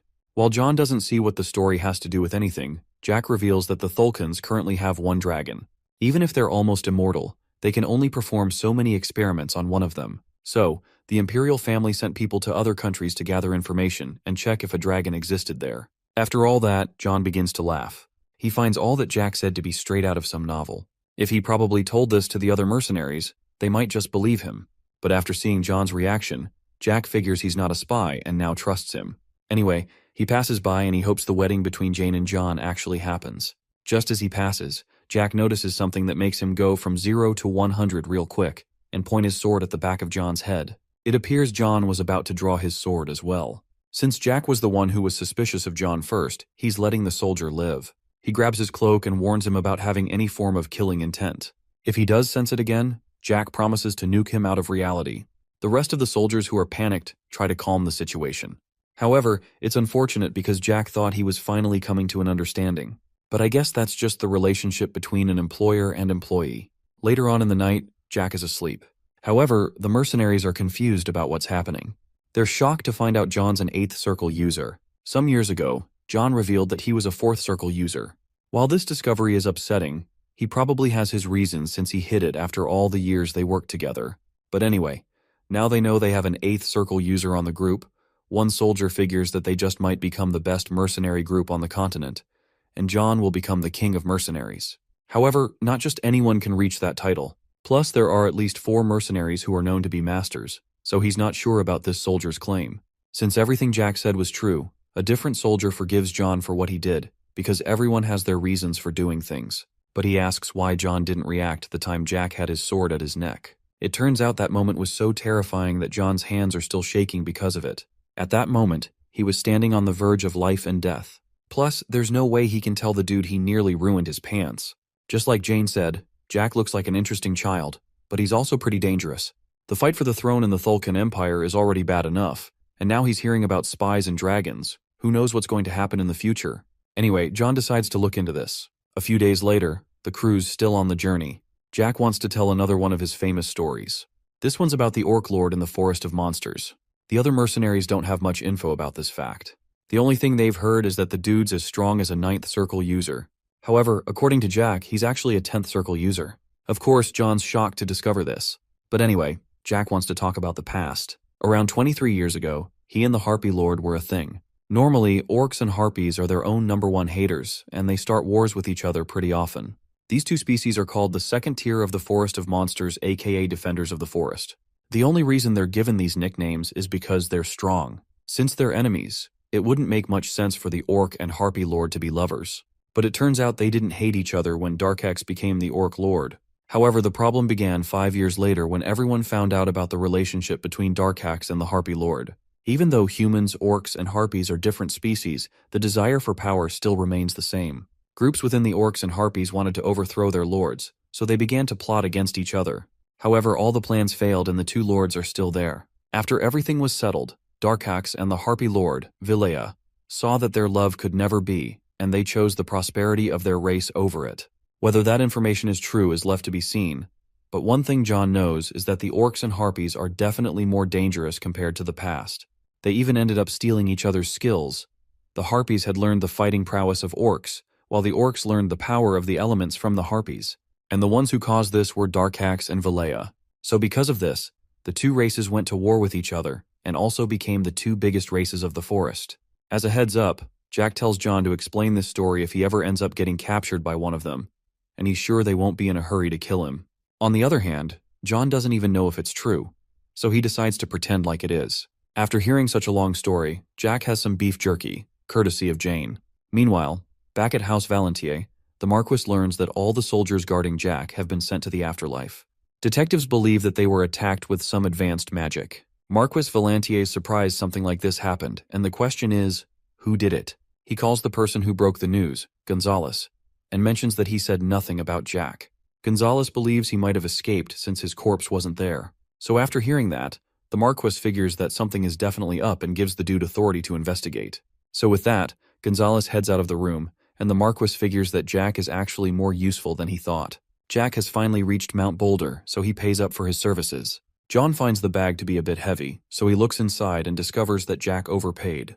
However, Jack doesn't need all that excess cash on him and decided to hand it out as a bonus. It could be for then escorting him through the journey, or as a way to apologize for suspecting John, or probably both. Either way, Jack decides to part ways now and bids them farewell. However, the mercenaries remain there. This confuses Jack since telling someone bye means they're leaving. It turns out John has something to say, so he says that being a mercenary isn't so bad. Even though he doesn't know the details, he knows enough to say that. As we all know, Jack's the youngest son of the Marquis and doesn't have anyone to support him. And John is familiar with what happens to people like him. So Jack figures that John is suggesting the mercenary job for him. It doesn't seem like a bad offer since it's a job that will allow Jack to live comfortably, as long as he takes the safer jobs. On a different note, while the other mercenaries may not have been aware, Jack could have killed John on that night if he wanted. John is aware of this fact. But still, it's a shame since Jack's very aware of his talent. In a world that's always obsessed with fighting, John has been hiding his power from his colleagues. But he takes the blame for that incident. In the end, Jack thanks him for the offer, but he's going to forget about it. Then he whispers a secret to John. He tells him that something big is going to happen in the Western continent, and he should hide when it happens. The instructions seem confusing, but Jack promises him it'll be worth it when the time comes. In addition, Jack tells him that he shouldn't bother with the matter.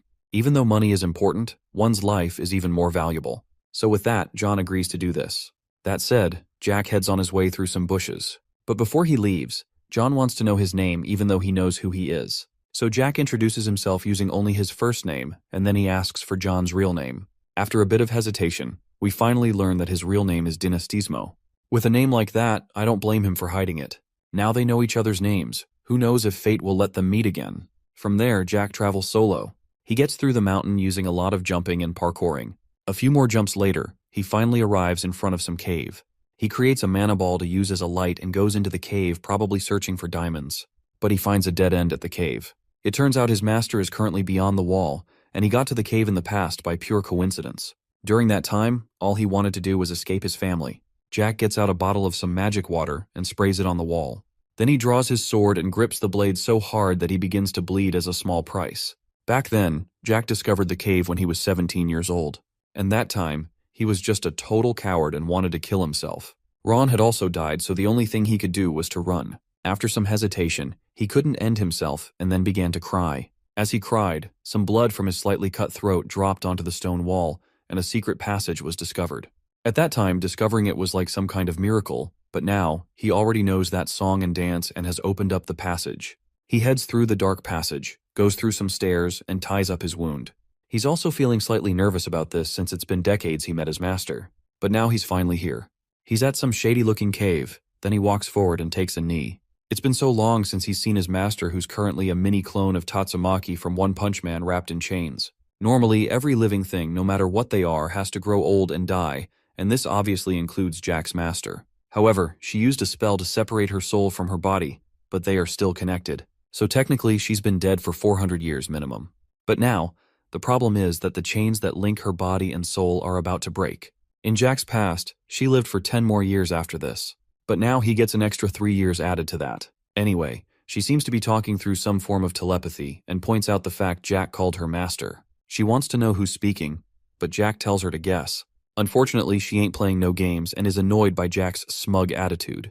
But either way, Jack has missed his master. But she's fascinated by this fact of the student she doesn't know. So she wonders if he's aware of her identity. Of course, there's no way Jack could forget someone like her after all the good times he had with her. But currently, he's the only one who remembers them. So Jack mentions that her name's Valentine Milrose and introduces himself as her student who came from the future. While that story may sound interesting, Valentine doesn't like storytellers. As for why, Jack answers that it's because they alter the truth thanks to having different perspectives and exaggerations. So with that potential to become a storyteller, Valentine asks what she would say as a character in the story, and Jack gets that she'd want him to go away. Jack may have talent as a story writer, but he's also about to be disappointed in his master. Once again, she says she's not Jack's master, but that response is exactly what he expects from her. Now, since he has no other choice, he draws his sword and points it at Valentine. At the same time, he asks his master to forgive him for this rash action. Jack then charges up his sword. Valentine sees this and realizes that he's using soul aura. Since Jack's action may be rude, he promises to take a beating once the situation has been sorted. He intends to destroy his master's chains, and is also aware that breaking them will cause the place to collapse. So he proceeds anyway since it's something he must do. It turns out the person who chained Valentine was Julius Theslin. He promised to free her one day, but man took his time to search for that milk. Several decades passed by until Valentine finally realized he was not coming back. But now, Jack's the person who's going to free her. He slashes the chains made from dragon bones like an overpowered Virgil, and the chains snap. After that, he catches his master who's falling from the air. Unlike Julius, Jack isn't going to randomly abandon her, and he's determined to prove it. After that short reunion, the place begins to crumble. While the boulders are falling, Jack pulls a Gandalf "You Shall Not Pass" move called Mountain. It turns out it's one of the 4 fundamental moves: wind, forest, fire, and mountain. He then stabs his sword into the ground, and since Mountain is a defensive move, all the boulders get deflected from him. Then a glint of light before a massive explosion happens. After seeing this, Valentine wonders who on earth Jack is. But just like he answered earlier, he's her student, then Jack lets go of his sword. What's surprising is that someone as young as Jack learned to use soul aura, but that's possible since he got stronger in the future. From there, Jack wants to explore the world with his master for the next 13 years. With that said, Valentine places her little bitty hands on Jack's face. This is how she finds out if someone's telling the truth, but who knows how that works. After a while, she finds out that he's actually telling the truth about the time travel thing. Now that she finally believes him, Jack collapses out of exhaustion. She then takes a seat on Jack's shoulder and points out the fact that forcing a relationship is pretty rude. However, this is one that Jack believes has to be, so he just went for it. Even though he's in so much pain, he keeps replying since he's Valentine's student after all. Then Jack finally introduces himself and hopes to get along with his master in his current life as well. 5 days later, both of them are in the town of Azenblay. However, all through the 5 days, Valentine managed to not say a single word. It seems she's been organizing her thoughts for the whole ride. Then she speaks for the first time in days. She thought that Jack could be a descendant of Theslin since it's impossible to control souls at such a young age. But it turns out he isn't one. She then makes a statement about the power of souls, then gives Jack a side-eye, expecting him to complete her sentence. Jack can remember from his past life that if he doesn't comply, she'll go Muhammad Ali mode on him. So he says that even out of the Mana Masters, only a few people can use the soul power thing. Luckily for him, that's the correct thing to say. On another note, she also noticed the insane number of people he killed in his soul. However, Jack laughs after hearing that. If he eventually decides to talk about his past life, she'll probably stay quiet for another 5 days. With the amount of people he's killed, she's sure that at this point, it's more than her kill count. Now on to another topic. Valentine wonders why Jack received a once-in-a-lifetime chance of being able to relive his life. From this, Jack figures she has been thinking about his time travel thing. After thinking about his past for a while, he has no idea why. This answer leaves his master disappointed, but it makes sense since he didn't turn back time himself. He figures that if someone else did it, they would have a reason, and is sure they'll meet him one day. If they don't, he'll just have to keep living life. But more importantly, he wants to spend more time with his master. While Jack seems to have a talent for flattery, his next plan is to recruit people to his team since he'll need some help. There are times when it would have been nice, like when the guards tried to attack him, or when he broke his master out of the cave prison. Speaking of that rescue, he felt pretty sick afterward, so he secretly drank 2 high-quality potions and was sick for 5 days. So after those kinds of moments, he'll need some sidekicks to protect him. But anyway, Jack decides to do some shopping, starting with getting a new sword. But a random person who seemed to be in a hurry bumps into him. The girl falls to the ground along with her basket of flowers. She apologizes while Jack offers to help her up. Then Jack finally notices who the person is. While the girl scrambles to pick up her flowers, Jack has just found a perfect member for his crew. So Jack goes straight to recruiting her. Obviously, the girl is shocked after being offered to join a team from nowhere. He also hands her a bag. When she opens it, it's full of gold, and this amount of cash shocks her. She rejects it because it's too much for her. Although, a single shilling is all that she needs. So Jack gives that to her, and the girl hands him the entire basket of flowers. With that, she rushes off bidding him farewell. But then she pauses and bows before finally leaving. She's a perfect candidate for Jack's team, however, Valentine can tell she's a vampire. It turns out even Jack didn't know this and is surprised to hear that info. He wasn't recruiting her because she's a vampire, but he figured she had the potential to become a 10th circle user. So after that, Jack still has a long way left to improve, and Valentine's there to teach him everything. Concerning the girl earlier, she seems familiar to Valentine. She recalls a time when she saw the same girl in a forest, and this coincidence is crazy. So Valentine lets Jack know that she'd like to visit someone after he gets his sword. Random fact time. Vampires were the only creatures that stood a chance against dragons. Jack searches for a sword while the seller talks endlessly about why his choice might be the one, but we digress. Anyway, back to the random fact about vampires and dragons. Around 10 years ago, the vampires waged a war against the dragons to escape the forest of monsters. As you'd expect, the dragons won, however. A handful of vampires used the opportunity to escape the forest. So that would mean the girl Jack met earlier might be a child of one of those vampires. But anyway, he doesn't really care who she is. He picks a sword, and the saleswoman goes on the usual talk. But Jack's had enough at this point, so he picks the sword and doesn't care if it was the same one King Arthur used to shave his nose hair or something. After paying for the sword, Jack has decided what he'll do about his first underling. When they leave the shop, Valentine questions if he really has to do this since she doesn't know much about the current times. Jack understands her worry, but he believes that children are innocent. With that response, Valentine wonders if he's just saying that to justify his decision. Hopefully that's not Jack's intention. However, Jack understands why his master's like this. It turns out that 400 years ago, she, the dragons, and all the rulers of different creatures made a promise to not interfere with humans. So after that, all the creatures moved to the forest of monsters. With how much time has passed, all the rulers who made that promise have all died, and the creatures were technically free from that promise. But there was one problem. The dragons wouldn't let them leave the forest. Since they have lived for more than 2,000 years, the promise still stands for them. They also can't escape as well, so they made sure that no other creature escaped the forest. While Valentine's judgment was right, all the dragons needed to be killed, unfortunately. The old Jack had discovered this during the war, and then he went ahead and wiped out the dragon race. A while later, Valentine spots the girl who seems to be doing some shopping. After seeing his master's demeanor, Jack holds her hand and says she doesn't need to feel guilty. Even though he doesn't know everything about the situation, he knows enough. After all, he's still Valentine's student. With that said, she finally lets Jack do what he wants. But some friendly advice for Jack is not to let the girl drink his blood. Jack gets confused and wonders why his master would say that. Anyway, the girl finishes her shopping and hurries away. Since she's still a child, Jack figures that she has to eat things good for kids. Meanwhile, deficiency-inflicted vampire girl recalls the time Jack tried to recruit her. She finds it ridiculous that he was talking to some kind of doll, and the fact he tried to recruit her. But still, it's been ages since anyone has spoken to her in such a polite manner. She's also carrying some orc blood to give to her bedridden mother. When she was young, the girl's mom told her not to drink human blood. Other than the one her uncle gave her, she wasn't allowed to drink any other blood. She finally arrives home and wonders if he's going to show up again. When she arrives, she wonders if her mom is sleeping, so she calls to her as she comes up the stairs. The mom finally answers and says they have a guest. The girl searches around for the person, then there's a Jack jump scare. She's surprised that he managed to find the house and falls over. Then Valentine asks the other vampire to sit up, and she complies. Even with how sickly she looks, Valentine can recognize the lady and wonders why she's bedridden. And apparently, the vampire lady's name is Viviane de Royale, a noble vampire. Later on, Jack and the vampire girl are outside the house.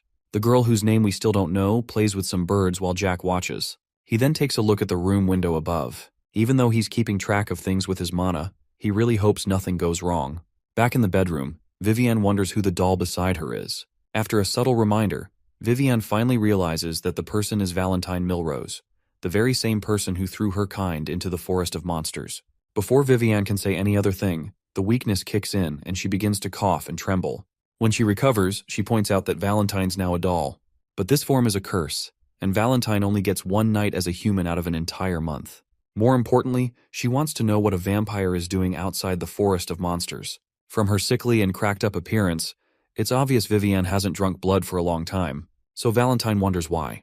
From that question, the vampire lady wonders if she's pitying her.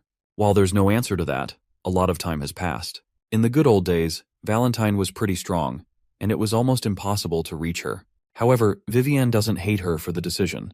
In fact, if they weren't drafted, the humans would have found a way to eliminate all of them. Now to answer Valentine's question. In the Forest of Monsters, there are 5 tyrants and 2 lords who control them from the shadows. In the past, vampires tried to escape from their rule by escaping the forest. By that time, the vampire girl, whose name is revealed to be Charlotte, was still a baby. However, the escape attempt failed, and the vampires were killed by a dragon. Viviane and Charlotte were the only survivors, but the dragon spared them out of pity. But in exchange for this, the dragon ordered them to stay at Assembly and drink only pig and cow blood. Even though the living conditions were not the best, Viviane was willing to accept it so she could save her daughter. However, Valentine doesn't approve of this. A vampire with a royal bloodline just waiting for death in a random village. Back outside, Charlotte wonders when the 2 visitors are leaving. It turns out her uncle's coming soon, and she's nervous because he doesn't like visitors. The mention of an uncle piques Jack's interest, so he asks her for more info about him. Charlotte is startled by this and figures that Jack's trying to scam him. But Jack's not a brokey who would do that. He's just bored of waiting outside, so he wants to know. Charlotte eventually agrees and starts with the most important fact. He's rich. Other than that, he's the person who gave her and her mother the house they're staying in, and he brings them food every 3 days. Jack figures the food she's talking about is the cow and pig blood that was mentioned in Viviane's story. After hearing that, Jack wants to give some info about Charlotte's uncle. But before he can say anything, a random voice surprises Jack. It's from Charlotte's uncle, and he remarks about her new visitor. Of course, Charlotte is delighted to see him. Jack meets with the man, and he on the other hand figures that Jack's from a noble family. However, something is off with this dude. Jack realizes that he's actually a dragon. A short while later, he points out that there are quite a few guests present. Then there's Viviane, who asks Valentine to call for Charlotte. Once Dragon Man points out the guests present, Valentine talks with Jack through her usual telepathy thing.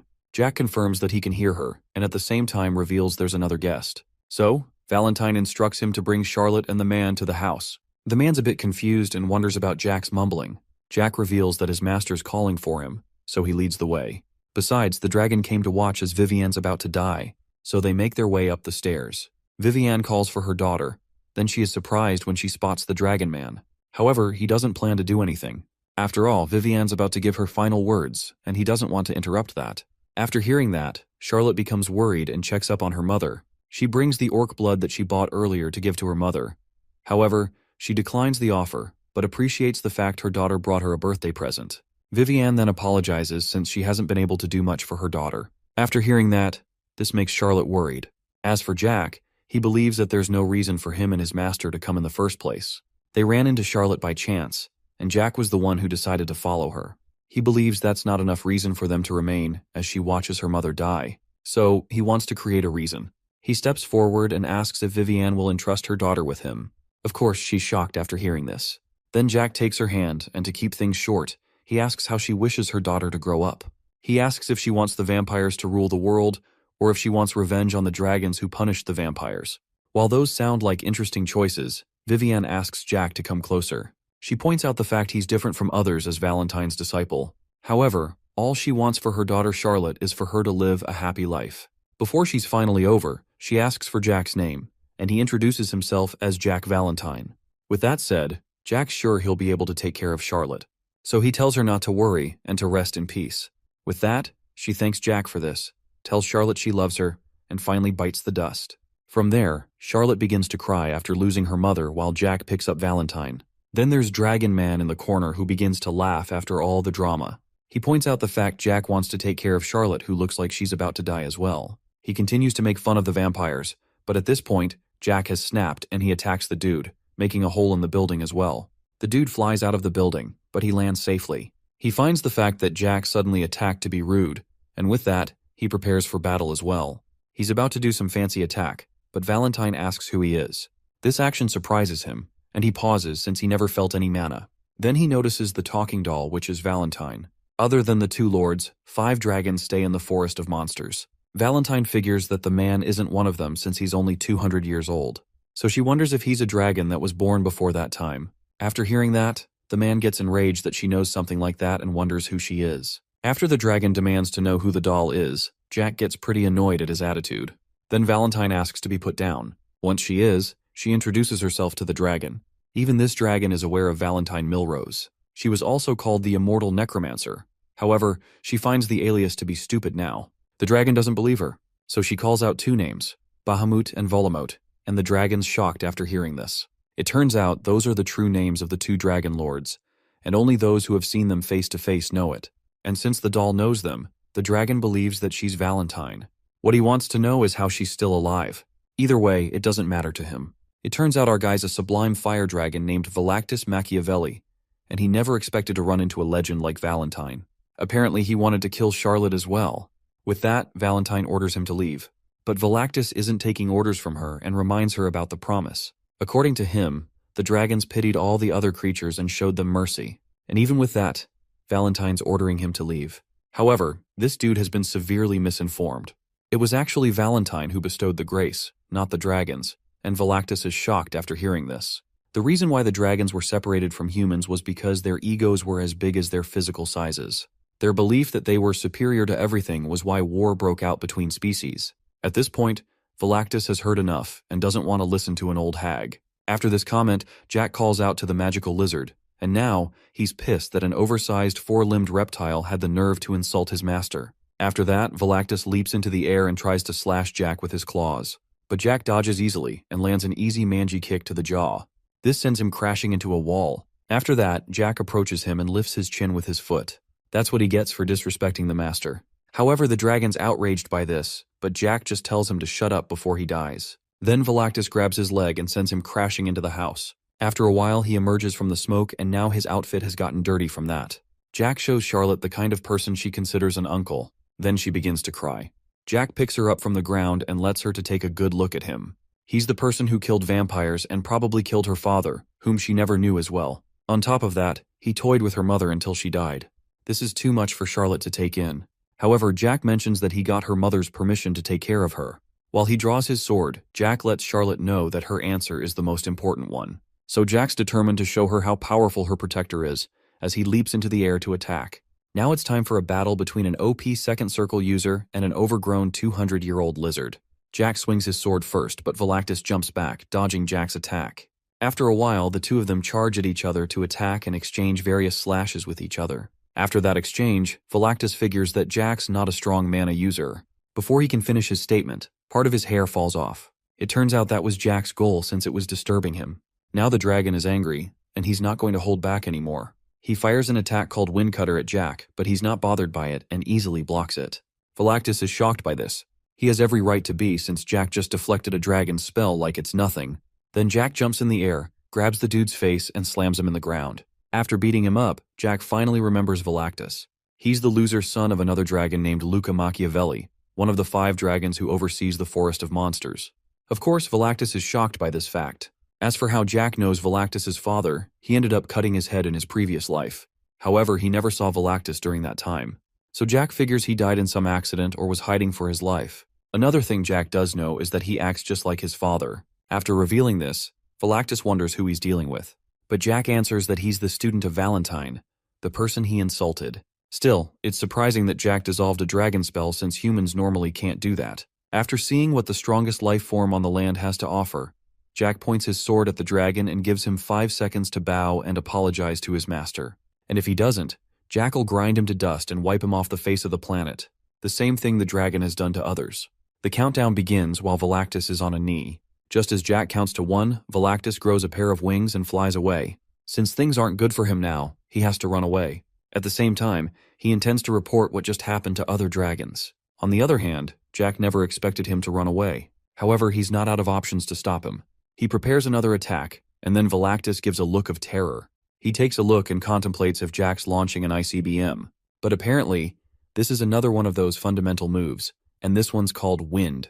So after witnessing this, Velactus wonders what kind of monster he's up against. Welcome to the Shadow Realm where we have Velactus running away in fear. Then there's the Jack of his nightmares that he can't get away from. Then he trips and falls to the ground, and at this point, it's over for him. The Jack figure goes to get him. Then the real Jack wakes up from sleep and finds himself in a room he's never seen before. He takes a look around and wonders where he's at. Then Ron enters the room, sad that his master is unconscious, but he spots him awake, and they are both surprised to see each other. Ron rushes to check on Jack to see if he can still remember him, but he still remembers who his servant is and asks him to back off. What he wants to know is why Ron's with him and where he is. After some stuttering from Ron, Jack remembers about Charlotte and Valentine, and he wants to know where they are. So Ron informs that Charlotte was cleaned up, and she's currently sleeping in a different room. Even though he doesn't know what happened to her, she was pretty exhausted. Then for the random doll, he points at it, and it's currently sitting on a chair. While Valentine's not in the best mood after this, Jack's delighted to see her. When Ron discovers that the doll can talk, Jack figures that his master might be mad at him. However, she denies this obvious fact. While the master and student chat, Ron wonders how the doll can talk. On top of that, it's been on that spot for 3 days. It's a long story to explain everything, so Jack just shortens it to she's his master. Then he tells Ron to be careful of what he says to her. With how serious Jack sounded, Ron believes there's a reason for it, so he complies. With that out of the way, Jack asks for a breakdown of what happened, so Ron explains everything. The guards who accompanied Jack were found dead, and House Valentier found out. Naturally, they sent a knight to investigate, and the knight tracked Jack, believing he could explain what happened. Besides, since the crime scene was near Arbeloa, a few people must have informed him at the village. After that, there were rumors that Jack was spotted near the Azambal Duchy, but what they saw was Jack's wind attack. Then he was found unconscious and badly injured, so he was carried to a temple for treatment. They ended up feeding him 3 strawberry-flavored top-tier potions, and this is Jack's favorite flavor. But putting that aside, Jack wonders why Ron isn't doing the one thing he promised, protecting Elizabeth. So, Ron explains that the Marquis refused to let her come along in searching for Jack, and since Ron knew him well, he was sent in her place. Jack is surprised after hearing this, but he figures that his father is actually dumber than he thought. While master and servant have their reunion, a knight shows up from nowhere, and he notices that Jack's awake. Now we have the red-haired knight named Gonzalez. He's the deputy commander of the Iron Blood Order, and also in charge of the team investigating the incident. He steps forward and warns Jack about any shenanigans involving Charlotte. Even though he believes Jack is inferior to Phelan, Gonzalez believes that he should still uphold his reputation as the Marquis's son. Ron takes what he said personally, but Jack stops him from going on and wants to hear whatever nonsense the knight has to say. So with that, Gonzalez wants to ask Jack some questions about the incident. However, Jack recalls that he was given 3 top-tier potions. So, he's giving Gonzalez 3 chances to be cool. Now Jack's ready to answer with a menacing glare. Gonzalez notices something different about Jack since he normally can't look him in the eyes. Either way, he asks for what happened. Then Jack explains the exact story.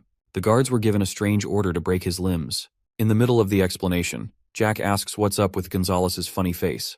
From his expression, it looks like it's his first time hearing it. But Gonzalez wants to get back on track. What he doesn't know is that he's already on strike too. Man better pray to the Lord for what's about to happen. Anyway, back to the story. Jack narrates that during the 4-day trip to the academy, the guards said they would break his limbs and heal them back every day.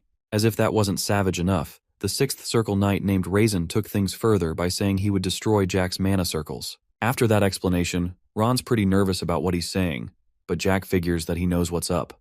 Then Jack rounds up the story saying he killed them. Of course, Gonzalez is surprised to hear this. So, Jack does him a favor, rises from his bed and repeats himself crystal clear. With that information, Gonzalez figures that the attack wasn't an outside attack. On top of that, it's from the so-called useless child of House Valentier.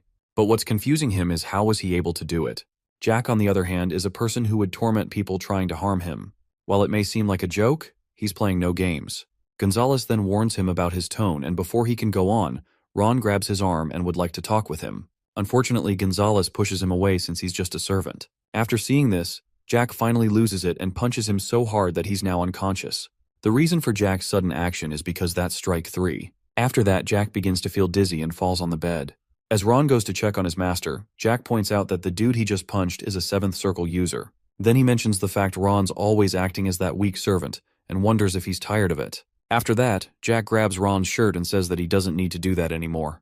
At first, he thought it would be best if he kept doing what he did, but things have changed now. He figures he should have looked out for the people who care for him, so they don't get mistreated by others. Although that isn't what Jack said before, he doesn't find the idea bad either way. So with that, Ron focuses his attention on Gonzalez. Even though Jack may not remember, he looked down on him and Ron in the past. Then Jack wonders how much time Ron will need to teach him a lesson, but a minute's enough. Now we might learn that Ron is one of the coldest characters alive. When it comes to cooking, Ron's a boss at it. However, it's not only food that he's good at cooking.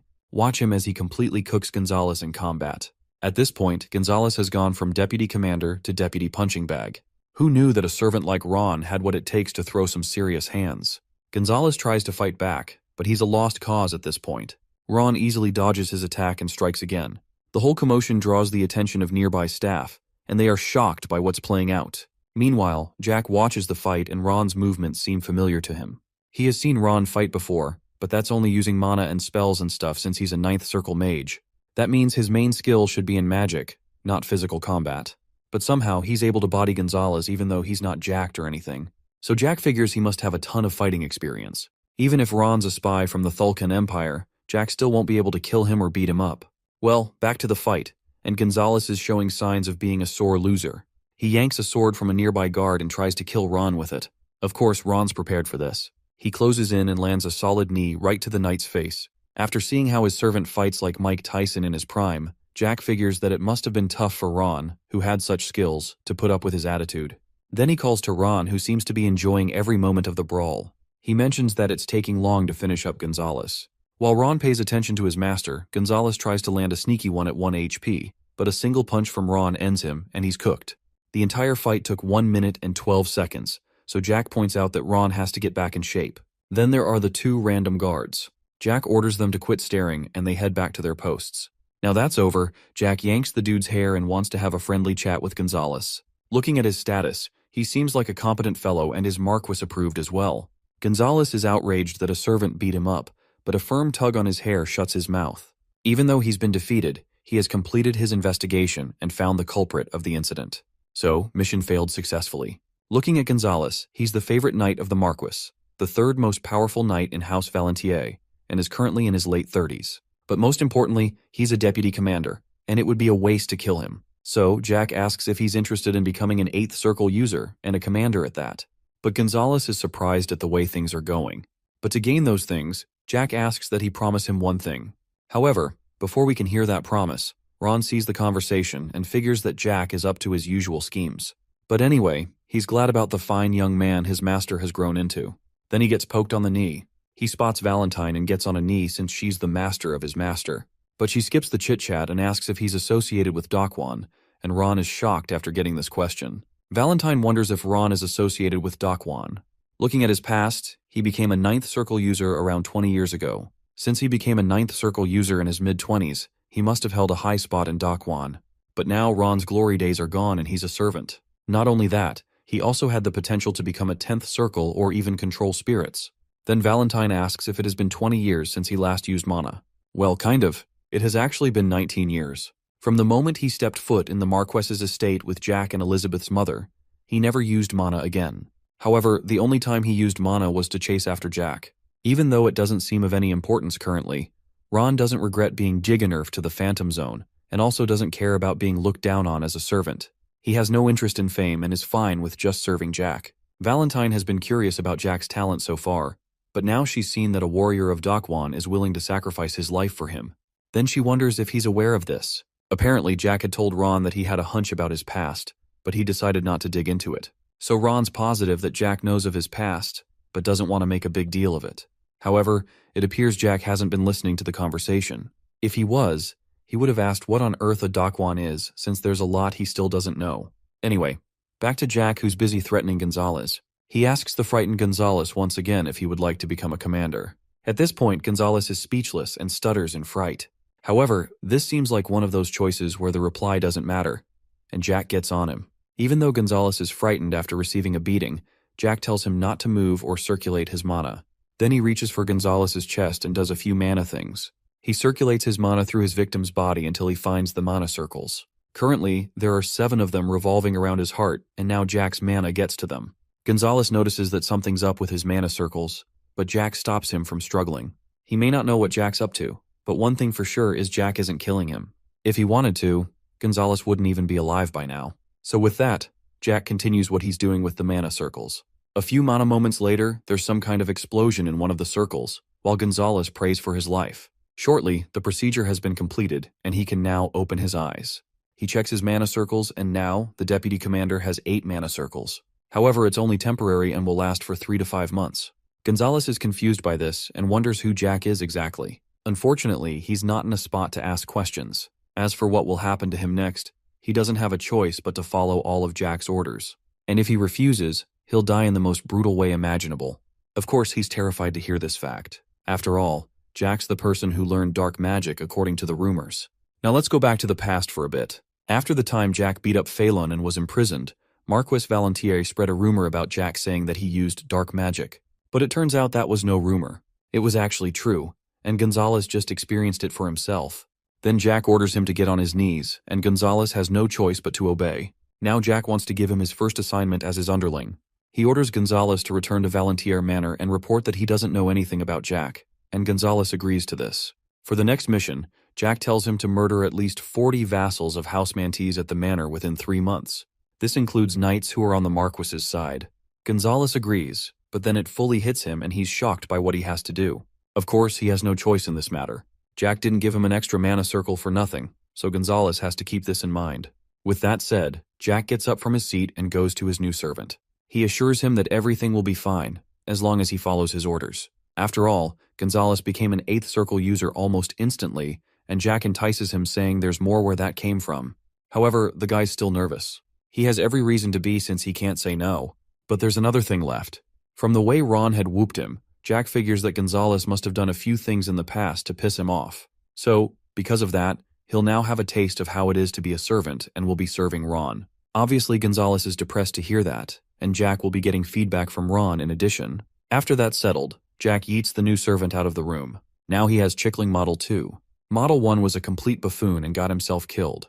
But hopefully, number 2 will be a better candidate. Anyway, Jack checks on Ron, who was talking with Valentine, and he has finished his chat with her.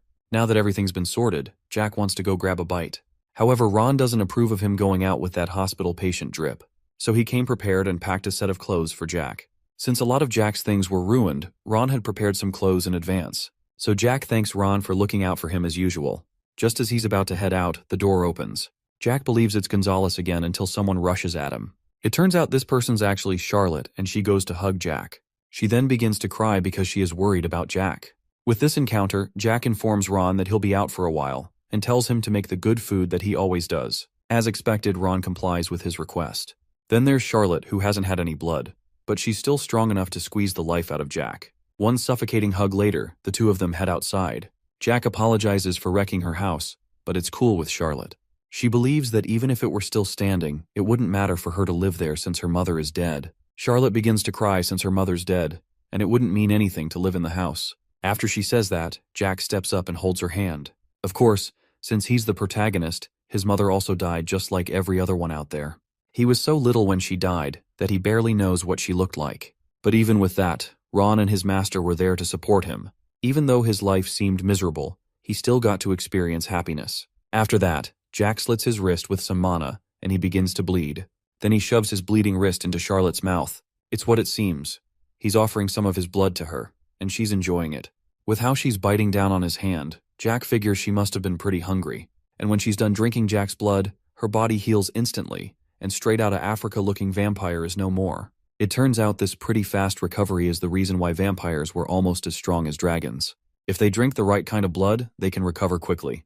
Anyway, Charlotte is shocked by this action, but she feels much better either way. So she thanks Jack for the blood. Then he asks her what she thinks. After all, he did say he was going to show the power of her protector. While it was a bit scary to her, she also admits it was satisfying as well. So with that, she commends Jack and also refers to him as my lord. However, Jack doesn't approve of that since she's going to be working for him. So he asks her to call him boss, and Charlotte doesn't see any problem with that. Later on, Jack heads indoors for a feast. He tells Ron about the dragon he defeated, and Ron finds that outrageous. He's very confused by this, but it's the reaction Jack expected to receive. When a dragon turns 10 years old, it already has around 4 or 5 mana circles, and the time it reaches 50, it may have reached the master stage. Then there's something called incarnation. It's when a dragon changes its giant body into a normal human form, but it's different from polymorphing. Normally, a dragon's normal body is specialized to use magic, but incarnation raises its physical power to the max. While Jack avoids eating his vegetables, he recalls his past battle with Velactus. If he was a bit more careful, Jack would have found him difficult. But in the end, Jack was victorious, and for something that was 2 centuries old, he considers it to be an idiot. Ron's a bit confused by Jack's statement. But on the other hand, Jack figures that no matter how skilled he is, he's still a second circle user. It would sound ridiculous for Jack to fight a 10th circle user.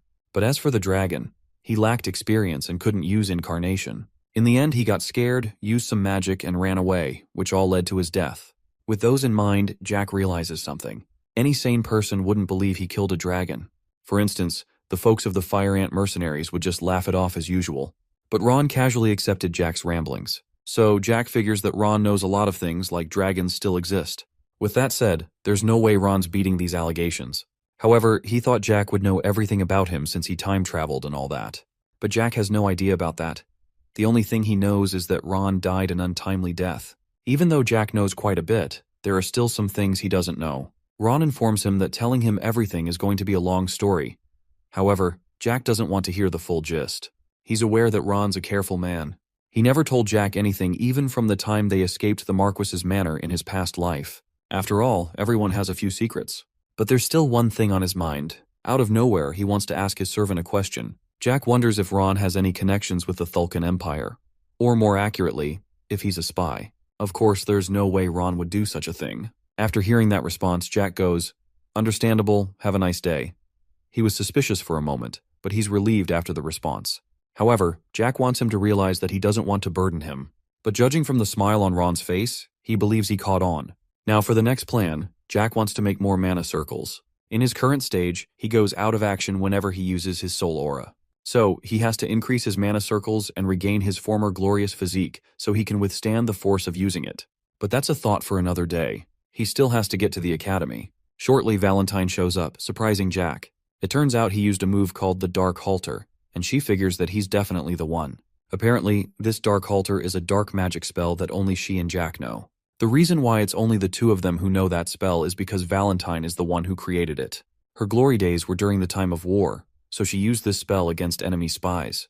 What happens is that she creates a mana circle by force and carves a vow within it. If the vow wasn't upheld, the person would instantly turn Minecraft creeper mode and explode on the spot. It was this brutal spell that made her pretty infamous. Anyway, Valentine wonders the kind of vow Jack carved into Gonzalez's mana circle and what he's after. But Jack just did that for insurance for Ron and his sister Elizabeth. After hearing that, Ron's touched that his master's looking out for him.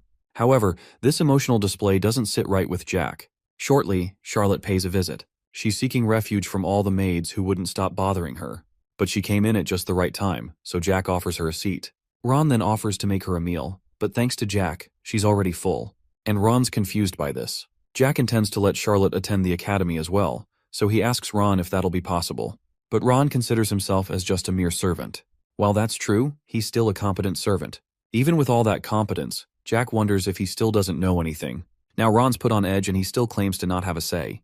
Since he refuses to talk, Jack decides to take matters into his own hands. After hearing that, Ron advises him not to threaten people, but surely that isn't Jack's intention, right? Anyway, Charlotte springs from her seat after hearing she'll be going to the academy. After all, every kid needs their education, plus Charlotte's too talented to leave her like that. Currently, she doesn't have any mana circles, but with good training, she can easily get all 10 mana circles. In fact, she could be capable of using soul aura as well. As for how she'll get admitted, Jack figures that one recommendation letter from Gonzalez will do the trick. But the only problem left is her age. The minimum accepted age for the academy is 14, but Charlotte's 11 years old, so she'll have to be admitted through some other shady ways. But one thing for sure is that she'll definitely attend like the other kids. A few days later, Jack and his crew finally arrive at the academy. A while ago, Ron had packed up a few extras for Jack, and he's grateful for this. With that, Ron prepares to leave, and he's still intent on watching over his master. However, Jack asks for a favor. He instructs him to handle any issues that may arise in the family. From this, Ron figures that Jack wants to remain focused in the academy. While that may be true, Jack also doesn't trust Gonzalez and figures that he may not be a smart guy.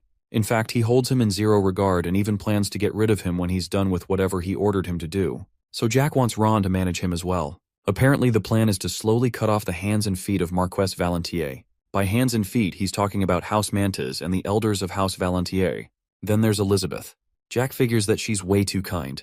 He doesn't want her to become a menace like himself, but he's doing all of this to give her a push and make the proper change. So, Jack asks Ron to keep an eye on her. As expected, Ron agrees and points out how much his master has changed. After that, the gates to the academy open up. As Jack and his followers enter, Valentine notes that he has a pretty loyal subordinate. To Jack, he's not just any subordinate, but a good person as well. Then there's another good person, and that would be Jack's master. Somehow Jack's words get to her, and she's flattered. Meanwhile, Charlotte is amazed to see a place like the academy since it's her first time. Shortly, a maid welcomes Jack, and Charlotte retreats back to him like it's a reflex. The maid then bows and reveals that the headmaster is waiting for him. Jack goes to meet him, and the headmaster has heard all about his antics. The rumors about buildings being destroyed and finding a child noble covered in blood have all spread around. On top of that, Jack made all those headlines. He scans the room he's currently in since it's been a long while he's visited. The headmaster's name is Rommel Einhard Assenblay, a former Duke of House Assenblay. However, his son has taken over that job.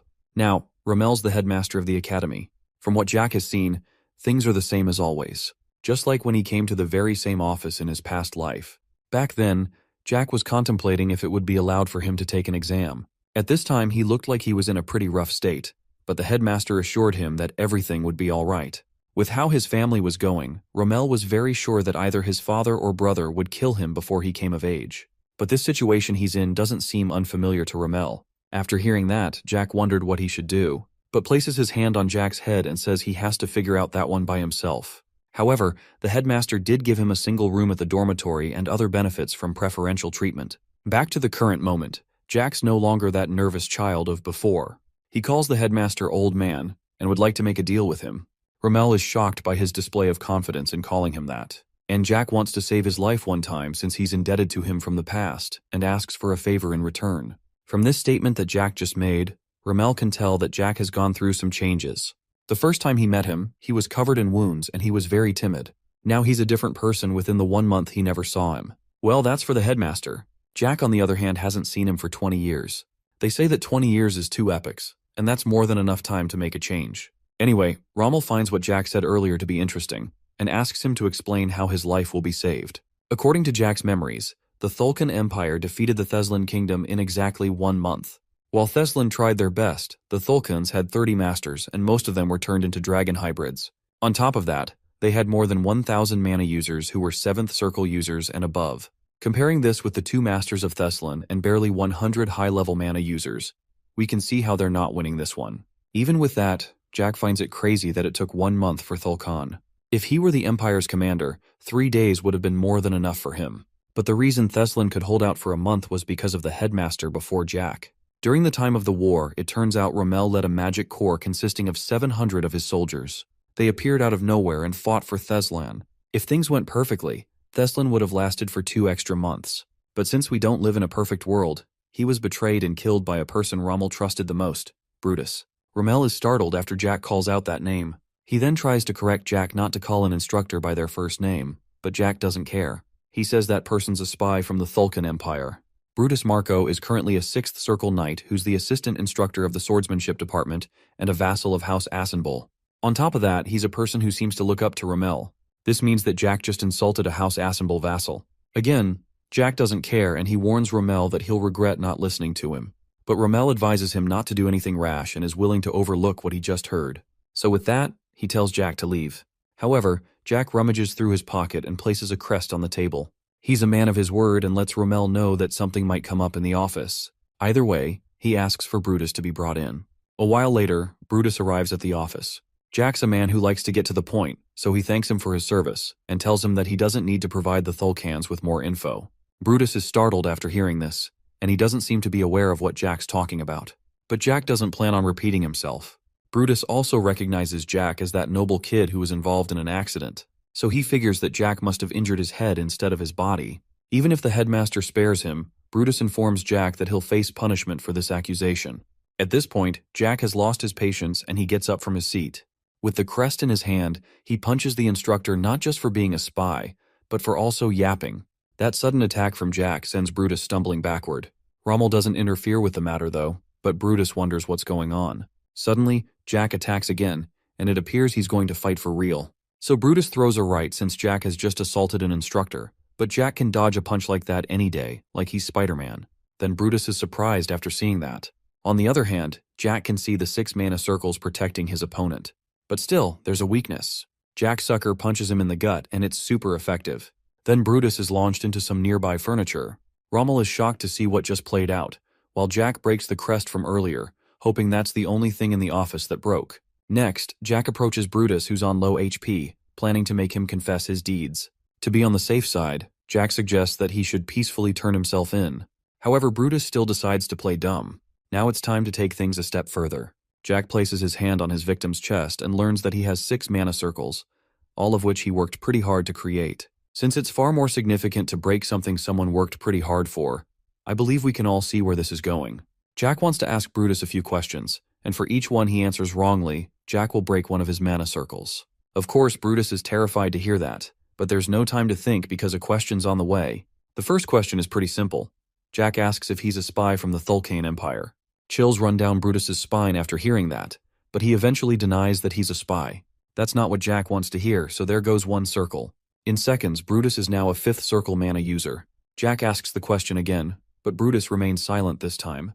From that, Jack wonders if he can't bring himself to confess. Normally, when someone's mana circle breaks, it can be recreated with a lot of effort. However, Jack made the case to be different. It turns out that he put some mana inside Brutus's heart, so he'll never be able to make a new mana circle, no matter how much he tries. Jack points out he'll never be able to make mana circles like the sadist that he is. But not all hope is lost. He informs Brutus that there's a way to remake a broken mana circle. As for how to recreate a broken mana circle, Jack brings up methods like the famous Thulkan dragon part infusion process.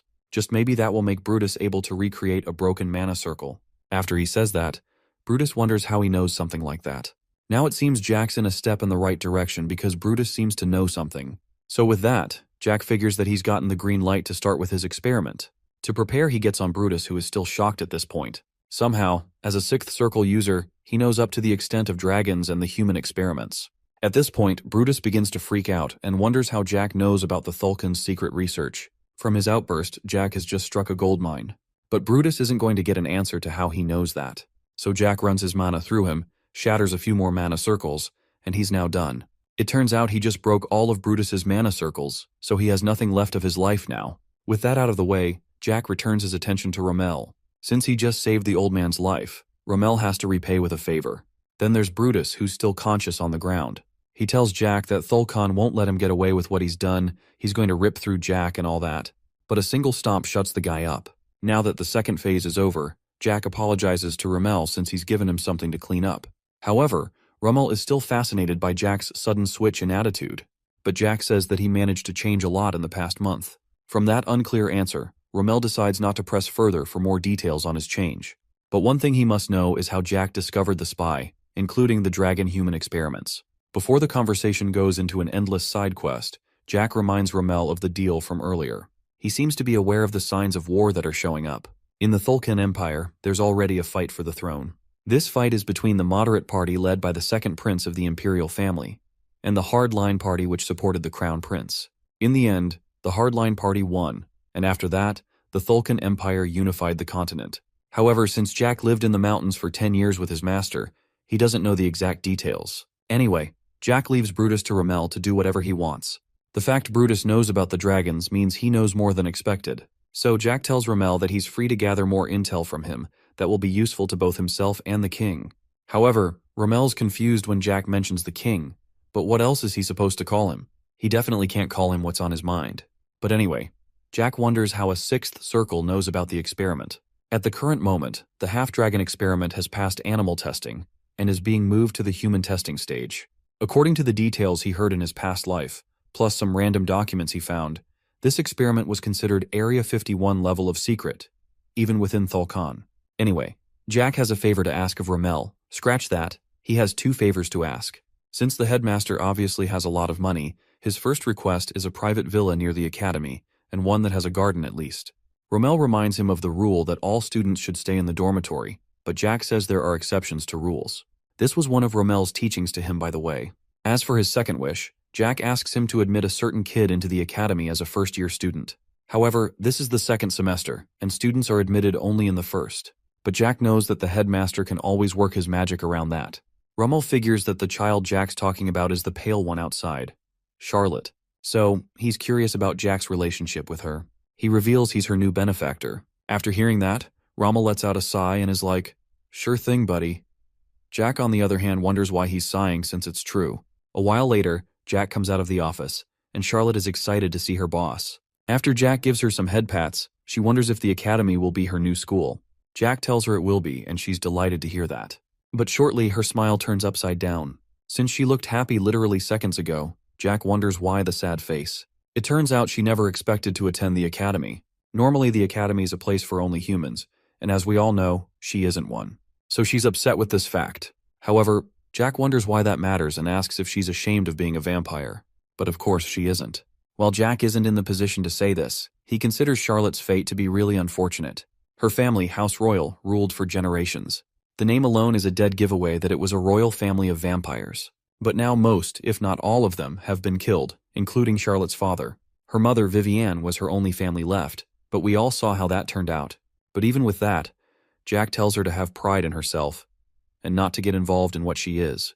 Regardless of what she is, she's still Charlotte de Royale. And as for Jack, he still intends to keep his word and take care of her. As her benefactor, he's willing to take care of her requests, whether she wants to become a queen or rebuild her tribe. No matter what she's going through, Jack's there to take care of her problems, so he tells her not to think so low of herself again. After that speech, Charlotte becomes a bit nervous, but she thanks him. However, her mother had told her that nothing in the world is free, and she is correct. Charlotte doesn't see anything she can do for her boss, but Jack says it's all right. He plans to ask for something much later, and all she has to do is help Jack with that. With that said, Charlotte promises to assist him when the time comes. Now she's all better. Jack suggests that they do some sightseeing since their manor will take a while to be ready. Anyway, back to the past for a bit.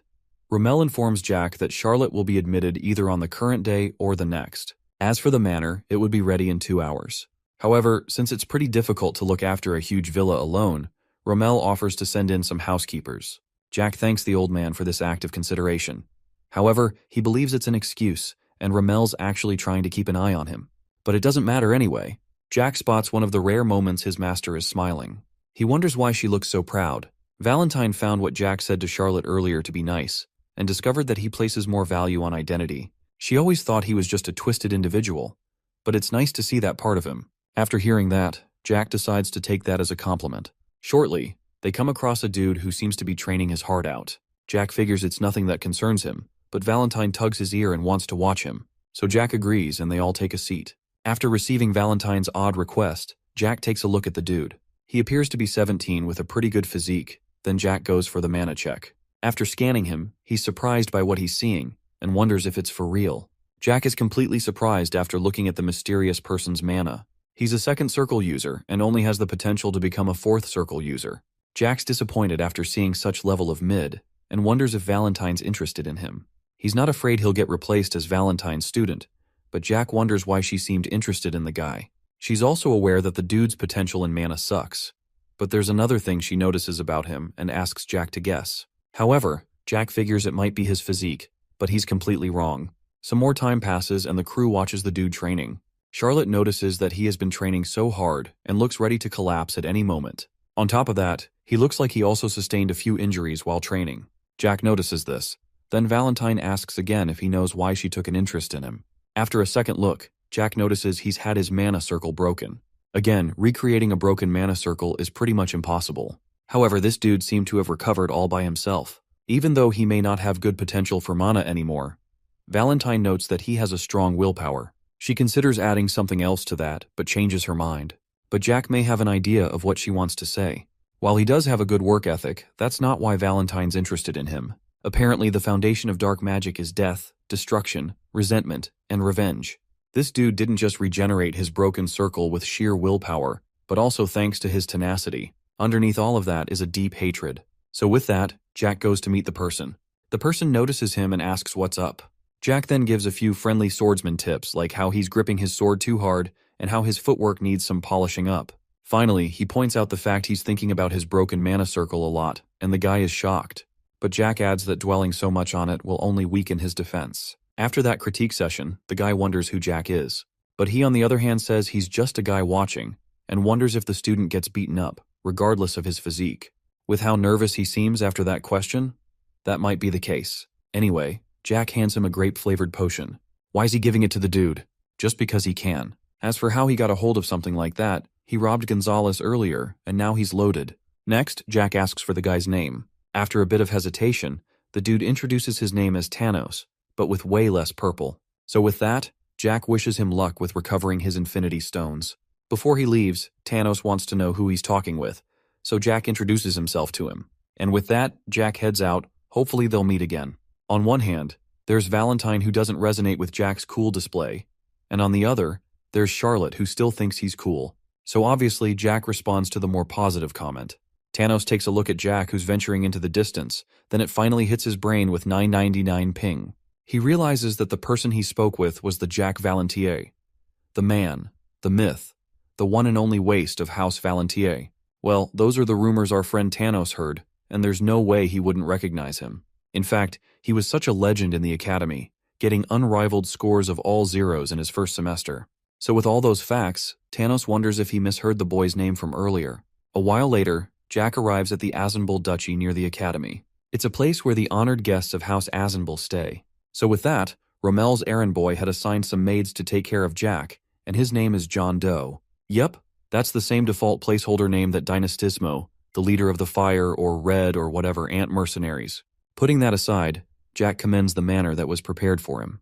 But he does note it was a place for honored guests. From the looks of this, it may appear that Romel is interfering with the fight for succession within House Valentier.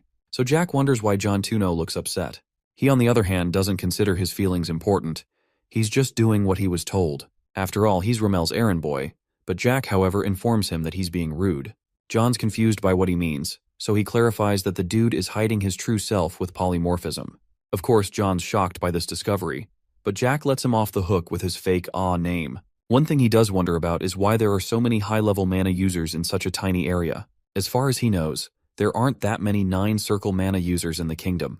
So he brings up his famous, "Are you a spy?" question to the errand boy. After all of that, John's shocked by how much Jack knows.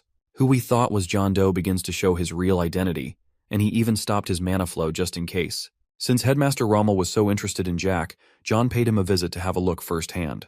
Then we learn the man's real name is Bellamy Craig, head of the Magician's Tower of the Theslan Kingdom. Back to the past once again. And there was a war between Thulkan and Athalan. In the war, Bellamy was a person who stayed by Romel's side until he died. Anyway, Bellamy wonders how Jack knew about the polymorphism. Normally, Jack wouldn't have noticed it, but he got to know how it works after killing a certain polymorphed dragon whose name starts with V. After that arrogant response from Jack, Bellamy asks for some respect as the head of the Magician's Tower and the Dean of the Magic Department. Since it's respect he's talking about, Jack mentions that he would have been better off introducing himself rather than making up a stupid test. Of course, Jack's pissed about this and figures that the disrespect Bellamy's receiving is well-deserved. So with that, the wizard accepts the fault and allows it to pass. Anyway, he finds Jack to be interesting and offers him a spot as his student. At this point, Jack displays a face of complete disapproval since he already has a master. It turns out Jack isn't the first volunteer he tried to recruit. Bellamy mentions the fact Elizabeth was another talented person and wanted her to become his student, but she gave the same response that he received currently. However, after seeing Jack's potential, he's never going to give him up. So Bellamy holds Jack's hands, asking him to become his student, and is never going to let him down. Jack still has a master, but the man doesn't care. While the kidnap attempt goes on, Valentine finally speaks and asks for the mage's name. While Bellamy's surprised about the talking doll, Jack introduces the guy to her, including the fact he's the head of the Magician's Tower. So with that, Valentine figures that he's qualified to become a 10th circle user soon. She then points out the fact he was attacked just before he could become a master, and Bellamy is shocked that she knows that. She can tell from the traces of a 10th circle within him. However, this concept doesn't sound strange, since it's something that happens to those who had their mana circles broken. Anyway, Valentine tells Bellamy not to give up. Even though it's impossible to grow at his age, he still has the potential since he nearly made it before. After all, the Magician's Tower is a place for those who don't give up, and he has to live up to his title as head of the tower. After hearing that speech that sounds like it's from a self-improvement podcast, Bellamy wonders who the doll is. But Valentine believes he's better off not knowing since she's merely a relic of the past. With that out of the way, Jack wants to head in since Charlotte's waiting, and he tells Bellamy that he would like to see Rommel on the first day of class. After all that, Bellamy heads out and Jack has managed to stay away from the wizard's tower. On the other hand, Valentine thinks about how this life isn't balanced. Some work hard and have very low potential, while others live with so much talent but don't realize it. So she didn't want to pass by without saying anything. After delivering such an interesting lesson, Jack's upset she won't teach him anything. But she believes she doesn't have anything to teach him. He did use the Dark Halter on Gonzalez, so that's proof that he's already learned everything he can from her. This is a good point because the Dark Halter was actually the last spell she taught Jack in his past life. Anyway, he still finds it crazy that the head of the Magician's Tower came all the way to see him personally. And as for the surveillance, they're free to watch him however they want. As Bellamy heads out, he takes a quick glance at Jack. One of his followers wonders what he's thinking about, and then she guesses that the headmaster told him something, and her guess is correct. Before the current moment, Rommel and Bellamy discuss Jack. Even though he was skilled enough to catch a spy, there are still so many strange things about him. The fact he took down a 6th circle user in a single blow is surprising enough. What makes him even more dangerous is that he's just a 2nd circle user, and Bellamy's worried about this. However, Rommel points out he's being a bit too worried. He reveals that Jack brought a new student to the academy and plans to study with her. With all he has shown so far, there's no reason to send him away, and could even be a huge blessing in the rivalry against the Thulkins. But in the meantime, they can find out how Jack discovered the spy. After all, he won't be going anywhere. With that said, Bellamy figures that the headmaster has a point, but he still feels uneasy about the matter. Either way, he's still willing to follow Rommel's orders but wants to voice a concern. He's worried that the headmaster is getting too involved in House Valentier's politics. However, Rommel is sure that they're done deciding who's going to be the next head of the family. Elizabeth, who's the firstborn, has the potential to become a master, but Marcus Valentier only sees her as a tool to gain more power. Then there's Phelan, who became a 3rd circle user at 17 years old. However, his case isn't special since there are plenty of students like that at the academy. Besides, Rommel doesn't like the guy and considers him a complete idiot. Bellamy points out the fact Rommel has grown old. He also reminds him of when he got tired of politics and stepped down from being a duke. So he wonders why Rommel's getting involved in the Valentiers matter.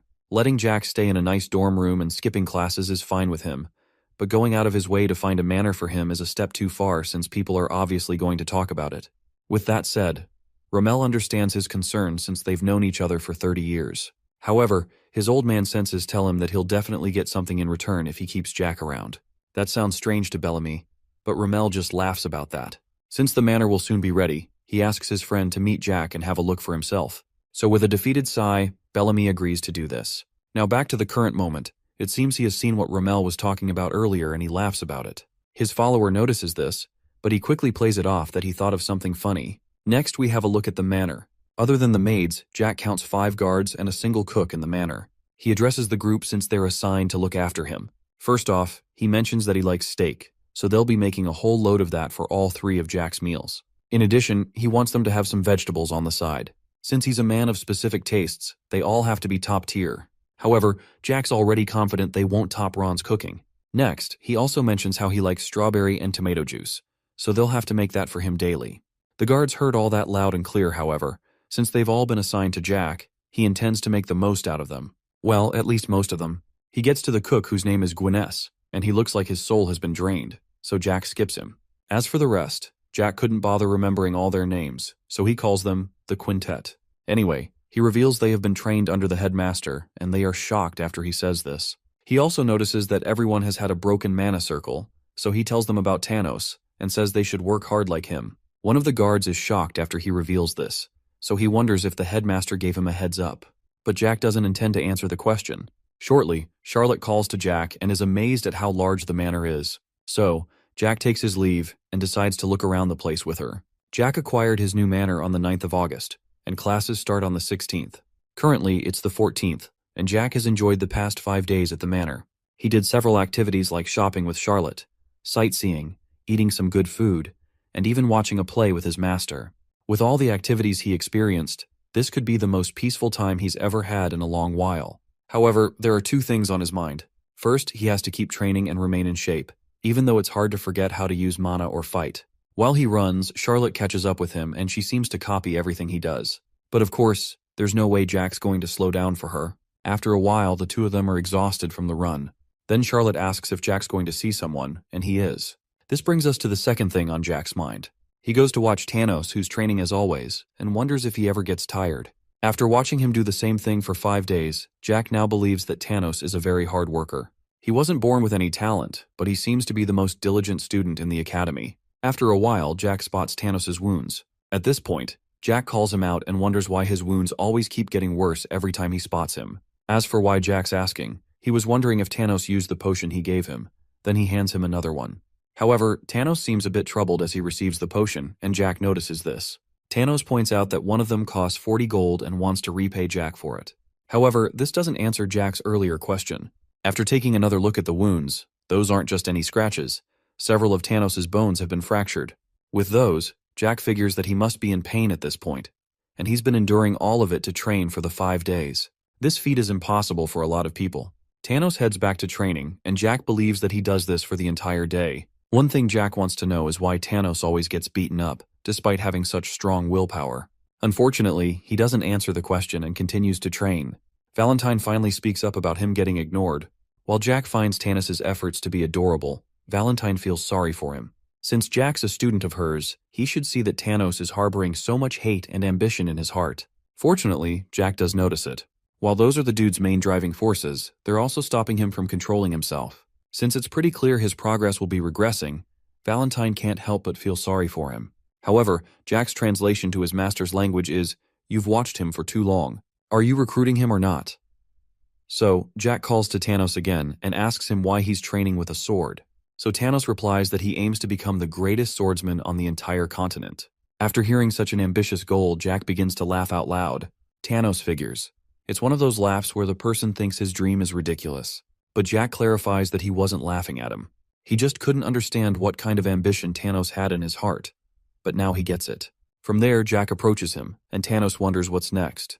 Then out of nowhere, Jack asks if he would like to become Chickling number 3. Meanwhile, there's Charlotte, who's happily running as she brings some water for the other 2. She then spots them at a distance and wonders if they're in the middle of a conversation. As for the conversation, Jack asks Thanos to become his Chickling, and he's obviously startled by this request. Thanos believes he misheard in some way, so he confirms whether Jack said chicking, and that is no mistake. So Jack repeats the question. However, even though Thanos doesn't know what that means, his instincts immediately tell him that it's probably not good. Jack notices that he's on his toes, so he rephrases the question using a more harmless word like freeloader. However, Thanos has been pushed beyond the depths of confusion at this point, so he tries to clarify what Jack means by that, believing he's talking about being a vassal, and Jack says it's something similar. Thanos doesn't believe he's a worthy candidate since he's a commoner, broke, and pretty much has nothing. However, Jack doesn't seem to care about that.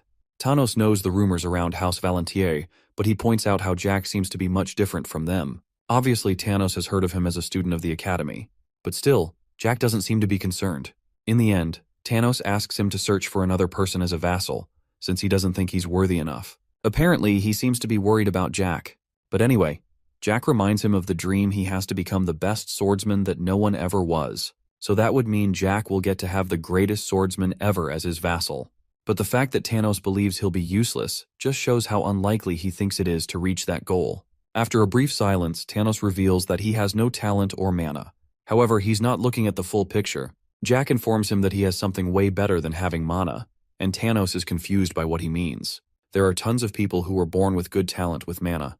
For instance, a farmer can have insane mana potential, but could end up living an ordinary life. Another example is Jack. He was born with good mana potential, and he never found out until he met Valentine. In his case, he could see the world completely different from others. He could see mana floating in the air and around his body, but he never knew he was talented, so he didn't build any will to work hard. As for Thanos, he has the gift of working really hard. Not a lot of people are willing to work so hard that they injure themselves. So with that, Jack tells Thanos not to underestimate himself and lets him know he's pretty talented in his eyes. With all that said, Thanos is about to say something, but a voice from nowhere interrupts. Jack takes a look at who that could be and finds 3 other guys at the scene. Since the semester hasn't started yet, there shouldn't be other people present. But here they are. Anyway, the dude who looks like he's the leader of the group reminds Jack of his older brother, which makes his skin crawl, and then Thanos asks Jack to leave. The bully recalls the time he ordered Thanos not to talk with other people at the academy and threatens to beat him up for that. On the other hand, Thanos wants to attend to personal matters, so he asks Jack to leave once again. But Jack realizes that the wounds are from the random bullies, and he's about to go sicko mode. Now the bullies discovered the source of Thanos' potion from earlier. Jack wonders how he knows about it. Then he connects 1 and 2 together and figures that they snatched it from him. After hearing that he got robbed, Jack wonders why Thanos would allow a band of pests to walk all over him like that. However, the bully leader doesn't seem pleased with that tag. For the 1000th time, Thanos asks Jack to leave, but he's not going anywhere. Since the 3 musketeers were the ones who stole the potion, it's now Jack's business. Next, he points out a couple of guards hiding and tells them to come out, but there is no reply. While the person whose name I don't know doesn't seem to notice any guards, Jack has decided to beat up the small fry bullies and make them come out. At this point, Jack's motivated by the power of friendship and wants to become friends with the future greatest swordsman that has ever lived. There are 5 real marquises in the Thessalon kingdom. This time, we're not looking at titles given to Mana Circle users, but actual nobles with land. Out of those 5, there's House Hermann who rules over the eastern region, and the child there is a problem. His name is Dietrich Hermann, the same leader of the bullies from earlier, and he will be graduating from the academy soon. His issues all started at 13 when he killed a maid. At 14, Bro started doing drugs, and at 15, he's been focused on pleasure. Even with the rumors about how he sold drugs, he had a bright future ahead since he was the eldest son of House Hermann and was on the way to becoming its successor. However, his absolute control vanished at the academy. There were too many people watching, plus all the other children were from noble families like him. So he set out to find someone who'd be a punching bag, and the perfect candidate for this was Thanos. He was a commoner who didn't even have a family name and got admitted through questionable means. So with that, he called to Thanos and without further ado began to assault him. Of course, Dietrich was enjoying himself until he felt a crunch after another kick to Thanos. It was the sound of a bottle breaking, and not just any bottle, the potion that Jack gave to him. After seeing this, Dietrich believes that commoners shouldn't be carrying potions, and he beat the commoner up with a stick while Thanos braced for impact. And that's the story of what happened. Now, Dietrich and his gang are on the receiving end from Jack. They try to attack, including Dietrich using his stick of the past, but Jack easily counters him. While he casually destroys the victims, Charlotte and Valentine aren't even surprised at this point since it's a usual occurrence. Meanwhile, Thanos tries to make out what happened. With that out of the way, Jack's a bit tired, but satisfied, and figures that he has to increase his stamina. But there still seems to be some life from Dietrich, who's outraged by what happened. However, Jack points out that his guards still aren't coming out, and they are shocked at their hiding spot after hearing that. Dietrich still doesn't know what he's talking about and threatens to contact his family, but Jack stomps his face on the ground since he talks too much. Even with that, the guards still don't want to come out. So Jack threatens to attack again, and this time, they finally reveal themselves. With how late they showed up, Jack figures that none of what they're seeing would have happened if they had shown up. Anyway, Jack seems to have attacked some important figure who he doesn't recognize. But Thanos informs Jack of who he just beat up. After that, Dietrich doesn't approve of Thanos calling out his name, but another kick from Jack shuts him up. With Dietrich out again, Jack gives the guards 3 seconds to explain why Thanos was attacked. But at this point, the time for talking is over, and a guard lunges at Jack with razor-sharp claws.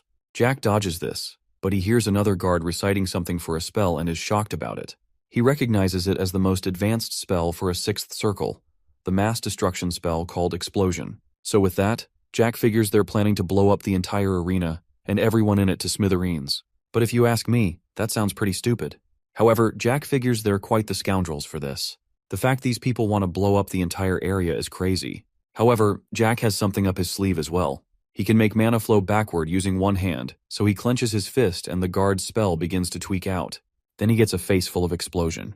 Of course, this was Jack's doing, and it happened just the way he wanted. After that, guard number 2 charges again and attacks, but Jack dodges the attack and points out he's using his right hand again. Then Jack counters his incredibly simple attacks with a punch to the gut, and that seems to be a critical hit. During the ruckus, the guard draws a dagger to attack again, but Jack kicks it away from his hand. While he's recovering from that, Jack quickly gets behind the guy and traps him in a chokehold. One struggle later, the guy passes out and that's another problem taken care of. The other guard who was blown up wonders how a child managed to beat them all. On the other hand, Jack notices that all the mana in his body has been entangled. He finds it pretty stupid that he tried to use explosion in the academy of all places. The guard who's still on life support at this point is curious about how Jack stopped his spell, but Jack interrupts him since he doesn't have to answer that. He'll be the one asking the questions, so he asks the guard why Thanos was beaten up. The guard remains silent, but Jack doesn't need his answer anyway. He's sure they messed Thanos up because he's a commoner, which meant he won't be able to fight back. Anyway, Jack asks for compensation for his stolen potion. The guard informs him that this chaos caused by one potion can make House Herman become his enemy. But to Jack, that single potion is more important than whatever House Herman wants to do. Normally, the potion costs 40 gold, and since 5 days have passed, there's going to be an interest. A few calculations later, the total amount Jack will take is 5,000 gold. However, he knows that a bottom-line guard like him can't cough up such cash. So he stomps the guard's back and heads over to his next target. Jack approaches Dietrich, who looks terrified, but luckily, Jack isn't going to beat him up anymore. However, he wants to collect all the loot he has. Jack has pretty much hit the jackpot. He gained 3 checks worth 2,000 gold each and a pouch of 60 gold. At this rate, he'll be making it to the top of the Forbes list. With how much cash he gained, Jack considers Dietrich lucky to have such cash. On the other hand, Dietrich wants to know who he's dealing with since he's never seen anyone who has given him such whooping. Jack then smiles and pats the guy's head. Even though the time for introduction is long gone, he introduces himself as Jack. Dietrich is shocked to hear this and instantly recognizes he's the one from House Valantier and Phelan's brother at that. From this, it appears he's a friend of Jack's older brother. It's not a surprise given that both of them are equally jerks. Normally, Jack doesn't like to mess with kids, but people like Dietrich here are an exception to this. Jack puts his foot into Dietrich's mouth and figures he's pretty much useless without him using his family's name as a get-out-of-jail-free card. On top of that, he's a 4th circle mana user, and all his circles were gained through mana transplant surgery. Dietrich's the kind of guy who's been spoon-fed everything he owns, and all he can do is torment people who are putting in actual effort. He's very lucky he's still a child. If not, things would have gotten pretty dark for him. Then Jack reminds him of his name, and even gives him his address in case he wants a rematch. However, he'd better be prepared to sign his death warrant if he shows up. Of course, Dietrich is frozen in fear after hearing this, and even wets himself. Now that's done, Jack wants to leave and calls Charlotte. As for Thanos, the offer still stands, and he can come over if he's interested. Apparently, the half-alive chef is much better than Jack's expectation, so he also invites Thanos for a meal. But Thanos doesn't exactly know what to do next. Jack then remembers the firework festival that's coming up at night. The fireworks are just explosion spells fired at the sky, and the question is if Jack will go to see them. A festival is usually held in the Azenbul Duchy 2 to 4 days before classes start. This is normally held to welcome new and returning students to the academy. If we forget what we saw earlier in the day, the academy is a prestigious one. Several officials of high positions in the kingdom all graduated from the academy. This includes the king, queen, princess, a duke or two, and the list goes on. People who graduate are set on the path to success. However, things may not be like that for long. According to Jack's memory, 4 or 5 years later, the Thessalon kingdom will be defeated. However, Jack wishes they'd get wiped out sooner. Valentine expresses her disgust, and Jack is surprised by this. He hopes his master didn't hear his wish, or even worse, read his mind. But luckily, she's talking about the so-called prestigious academy. After experiencing that assault, she's disappointed that all the supervisors in the place are just for show. And this is supposed to be a place that'll raise the people who'll run the kingdom. It turns out she's the founder of the academy, but she expected something like that to happen at some point. The supervisors usually aren't for decoration, and they make sure students obey the rules. One rule states that all students are equal in the academy, and another one states that the academy mustn't get involved in politics. As time went on, those rules were forgotten to time, and the remaining officials did whatever they wanted. While that's disappointing to Valentine, she points out that Jack's still hiding more things, like the whole info about dragons and the Thulkan Empire. Seeing where she's getting at, Jack asks if she wants to hear the long story about that. Rather, she smiles and then changes her mind about hearing that story. Shortly, the fireworks start and they light up the sky. While all the dancing and festivities go on, Jack takes a moment to appreciate the peaceful moment. After a while, Charlotte gets curious about how her boss is such a skilled fighter. Of course, he gained all his skills from having lots of experience. From that reply, she figures that Jack must have killed a lot of people to become that good, and this confirms the fact that Jack's from the future, or rather went back 20 years in time. This conversation reminds Jack of the one he had with Ron, who's still traumatized after hearing he'll die an untimely death. Anyway, This is the first time Jack's ever meeting with Charlotte. He rarely visited Azenbul in the past, and he never saw her until the time they ran into each other. In fact, he has never seen a vampire outside the Forest of Monsters. On the day Vivienne died, Velactus wanted to kill Charlotte as well. This means it's likely that Charlotte died in Jack's past life when she was 10. With all those in mind, Jack wants to know why Charlotte is curious about his fighting ability. At first, she stutters, but nervously explains that she wants to become a good fighter like her boss. From this request, Jack can tell she's gone through quite a bit in the past, and now she wants to change her powerless self. So Jack easily accepts her request, and her training starts the next day. Then she gets startled by how sudden it is. After all, she wants to become a good fighter, so the training must start quickly. For the first step, she'll start with making a mana heart. Then they'll have to see if Charlotte's more suited to fighting or magic. After hearing that, she smiles and is willing to work hard in training. Now that's settled, tomorrow's going to be a pretty busy day for them. Jack and Charlotte begin training at a vacant lot near the manor. Charlotte is exhausted, so she falls to the ground and Jack commends her effort. From that, she wonders if she's finally a mana user, and Jack says she is. Just as he expected when he saw her, she's very talented. Not only does she have a high mana sensitivity, but she's also pretty good at holding mana in her heart. It's almost like she was born for this. She managed to create her first mana circle in one day, so Jack sums that up for the day. He helps her up from the ground, but she's so tired that she immediately falls on a bench and dozes off. After that, Valentine wonders if Jack's going to tell her about her speed in creating a mana circle. Normally, this would take 2 to 3 days for a first-timer, and figures it's difficult to understand him. Even Jack agrees with this. Anyway, he figures that the head of the Magician's Tower may have tried to make her a student.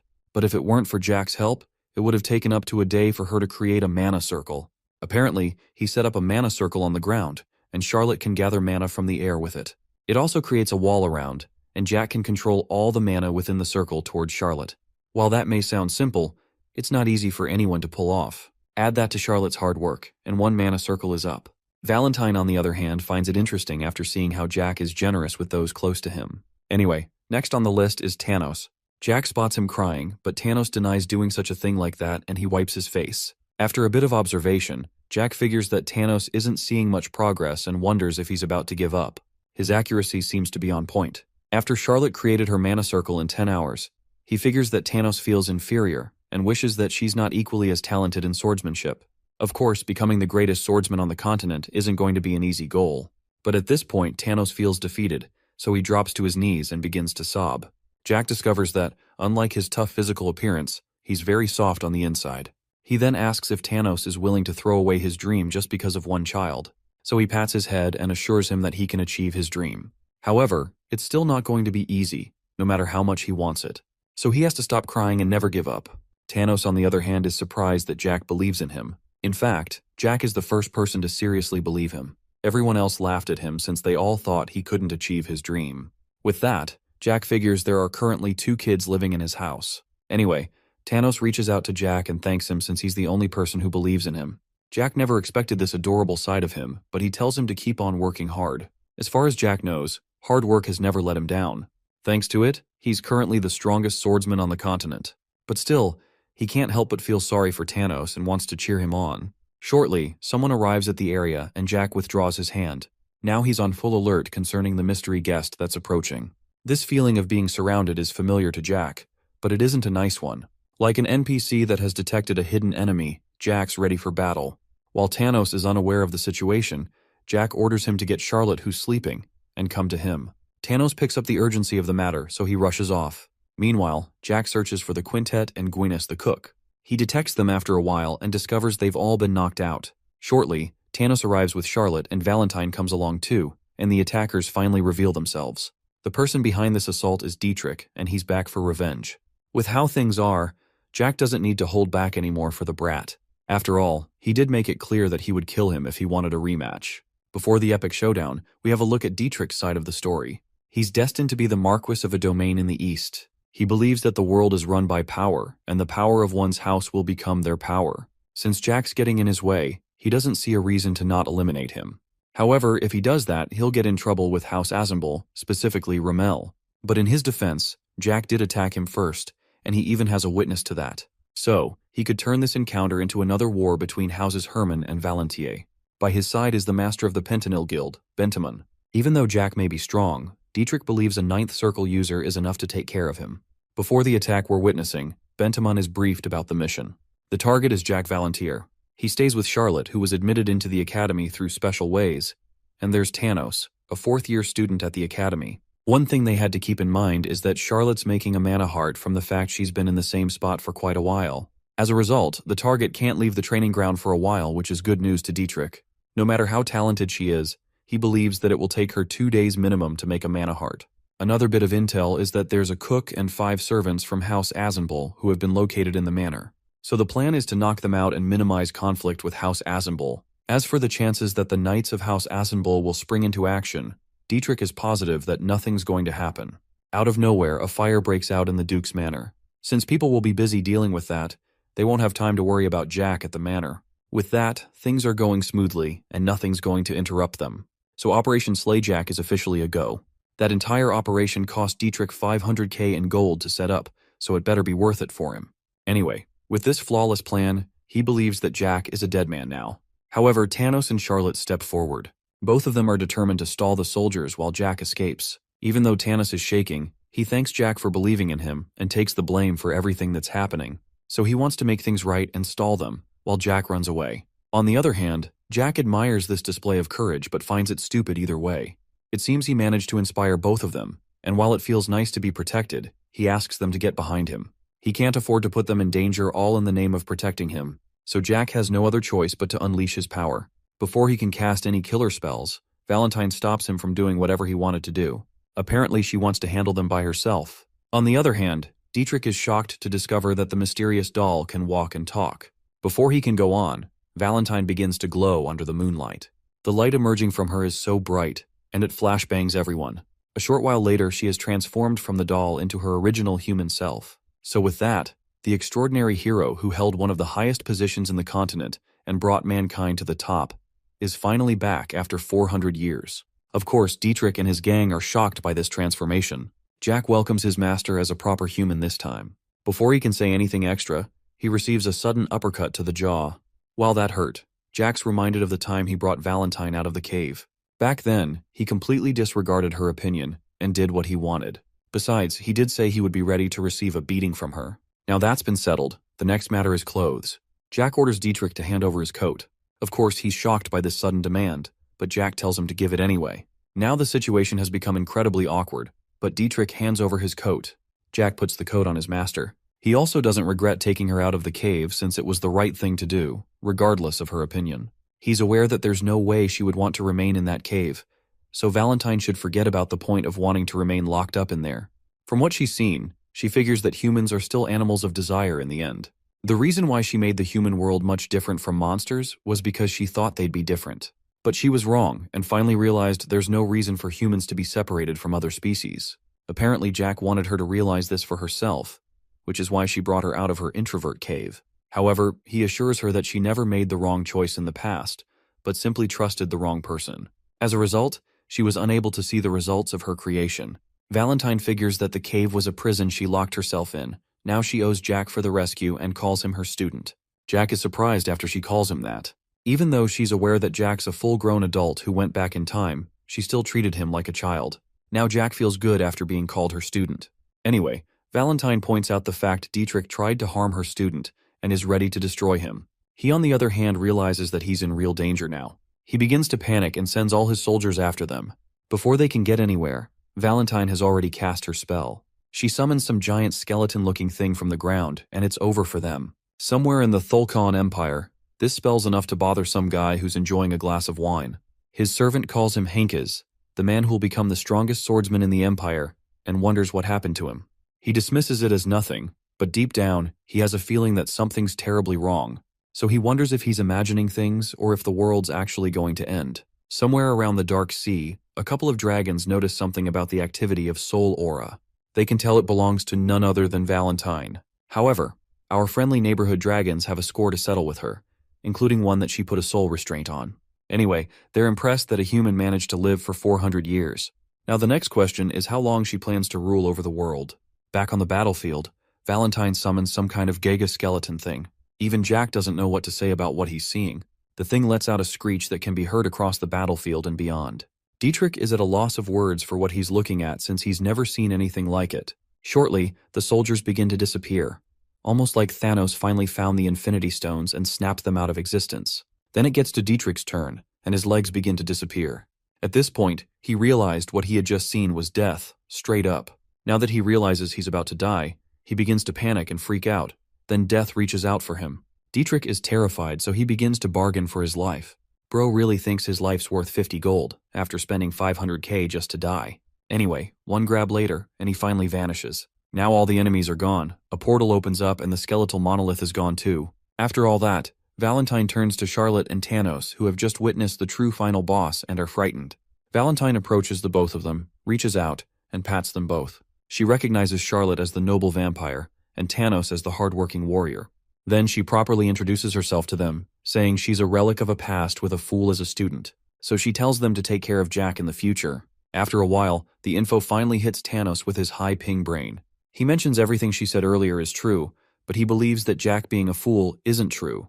With that said, she accepts the fault without a problem. This makes Jack wonder what's gotten into Valentine for her to admit that. However, he won't miss any opportunities that will make him look smart. Then Valentine shuts him up out of annoyance, being a person who's not easy to please. Anyway, she asks for some space and would like to talk with her student in private, so Charlotte and Thanos comply with her request. Before they leave, Jack informs Charlotte that there's some blood left for her if she's hungry, and also instructs Thanos to wake up the knocked-out workers. As they leave, Jack waves them goodbye and finds it fun to be around them. Next, Jack wonders what Valentine wishes to discuss with her one and only student. Now Jack and Valentine are alone, and something has been on Valentine's mind for a while. She's been thinking about what her student said back in the headmaster's office when he was dealing with Brutus. The thing about dragon bones and blood. Being able to live forever without growing old has been a desire for humans, and this research for immortality involved combining different races. Valentine figures that the blood and bones of dragons also play a role in this research. Normally, humans want to live a long life. Not just that, they also want to remain young for the entire period of their lives. A long time ago, people researched how to achieve this. One certain scientist gave an opinion. His idea is that living forever is totally impossible. So he suggests extending the lives of humans to thousands of years like the dragons. Races that live for a long time like vampires and dragons have different blood, bones, and organs from races with shorter lives. And it's the same thing for their cells, how their bodies age, and even mana sensitivity. So, to make humans live for 1,000 years, they carried out experiments of combining different species. I guess you can say it was kind of successful. On one end, it failed to give humans eternal youth and immortality. On the other, they were now as powerful as orcs and elves, but they could only live for 5 to 10 more years after that. This 400-year-old research is currently going on in the Thulkan Empire, and just within 2 years, they managed to make these hybrids live for 30 more years. Valentine thought she killed everyone involved in it 400 years ago, but apparently, there were some survivors. When she discovered the research back in her day, she destroyed everyone and everything that was involved in the experiment. That includes the documents, scholars, magicians, warriors, and so on. She burned all the documents and killed everyone who was involved, but she forgot one other thing: the Dragon Lord. After Jack reveals this information, she figures that the Dragon Lord offered one of their kind as a specimen to the humans as a way to break the oath. Apparently the two lords really want to interfere with humans. However, Valentine doesn't know the dragon that was used as a test specimen, so to keep things short, Jack explains that all of the hybrids in the future can use soul aura. Valentine's shocked to hear this, so she figures that the dragon the Thulkans are using for the experiment is the offspring of the two Dragon Lords. It makes sense because the two lords are the only dragons who can use soul aura, so that would mean their offspring is capable of it too. Now combine the Dragon Lord's offspring with the 10th circle users of Thulkan, and you have soldiers who can break the wall of mana and use soul aura. Anyway, Valentine has a question for Jack. She wonders what he plans to do about this. Even though she's a relic of the past and doesn't want to get involved in the world's affairs, she's still curious. Since Jack knows the future, she's positive that he has something in store and wants to know. To be honest, Jack isn't completely sure since the experiment will be completed in 2 years. His goal was to become a 5th or 6th circle in a year, then head over to the Thulkan Empire and wreck some stuff.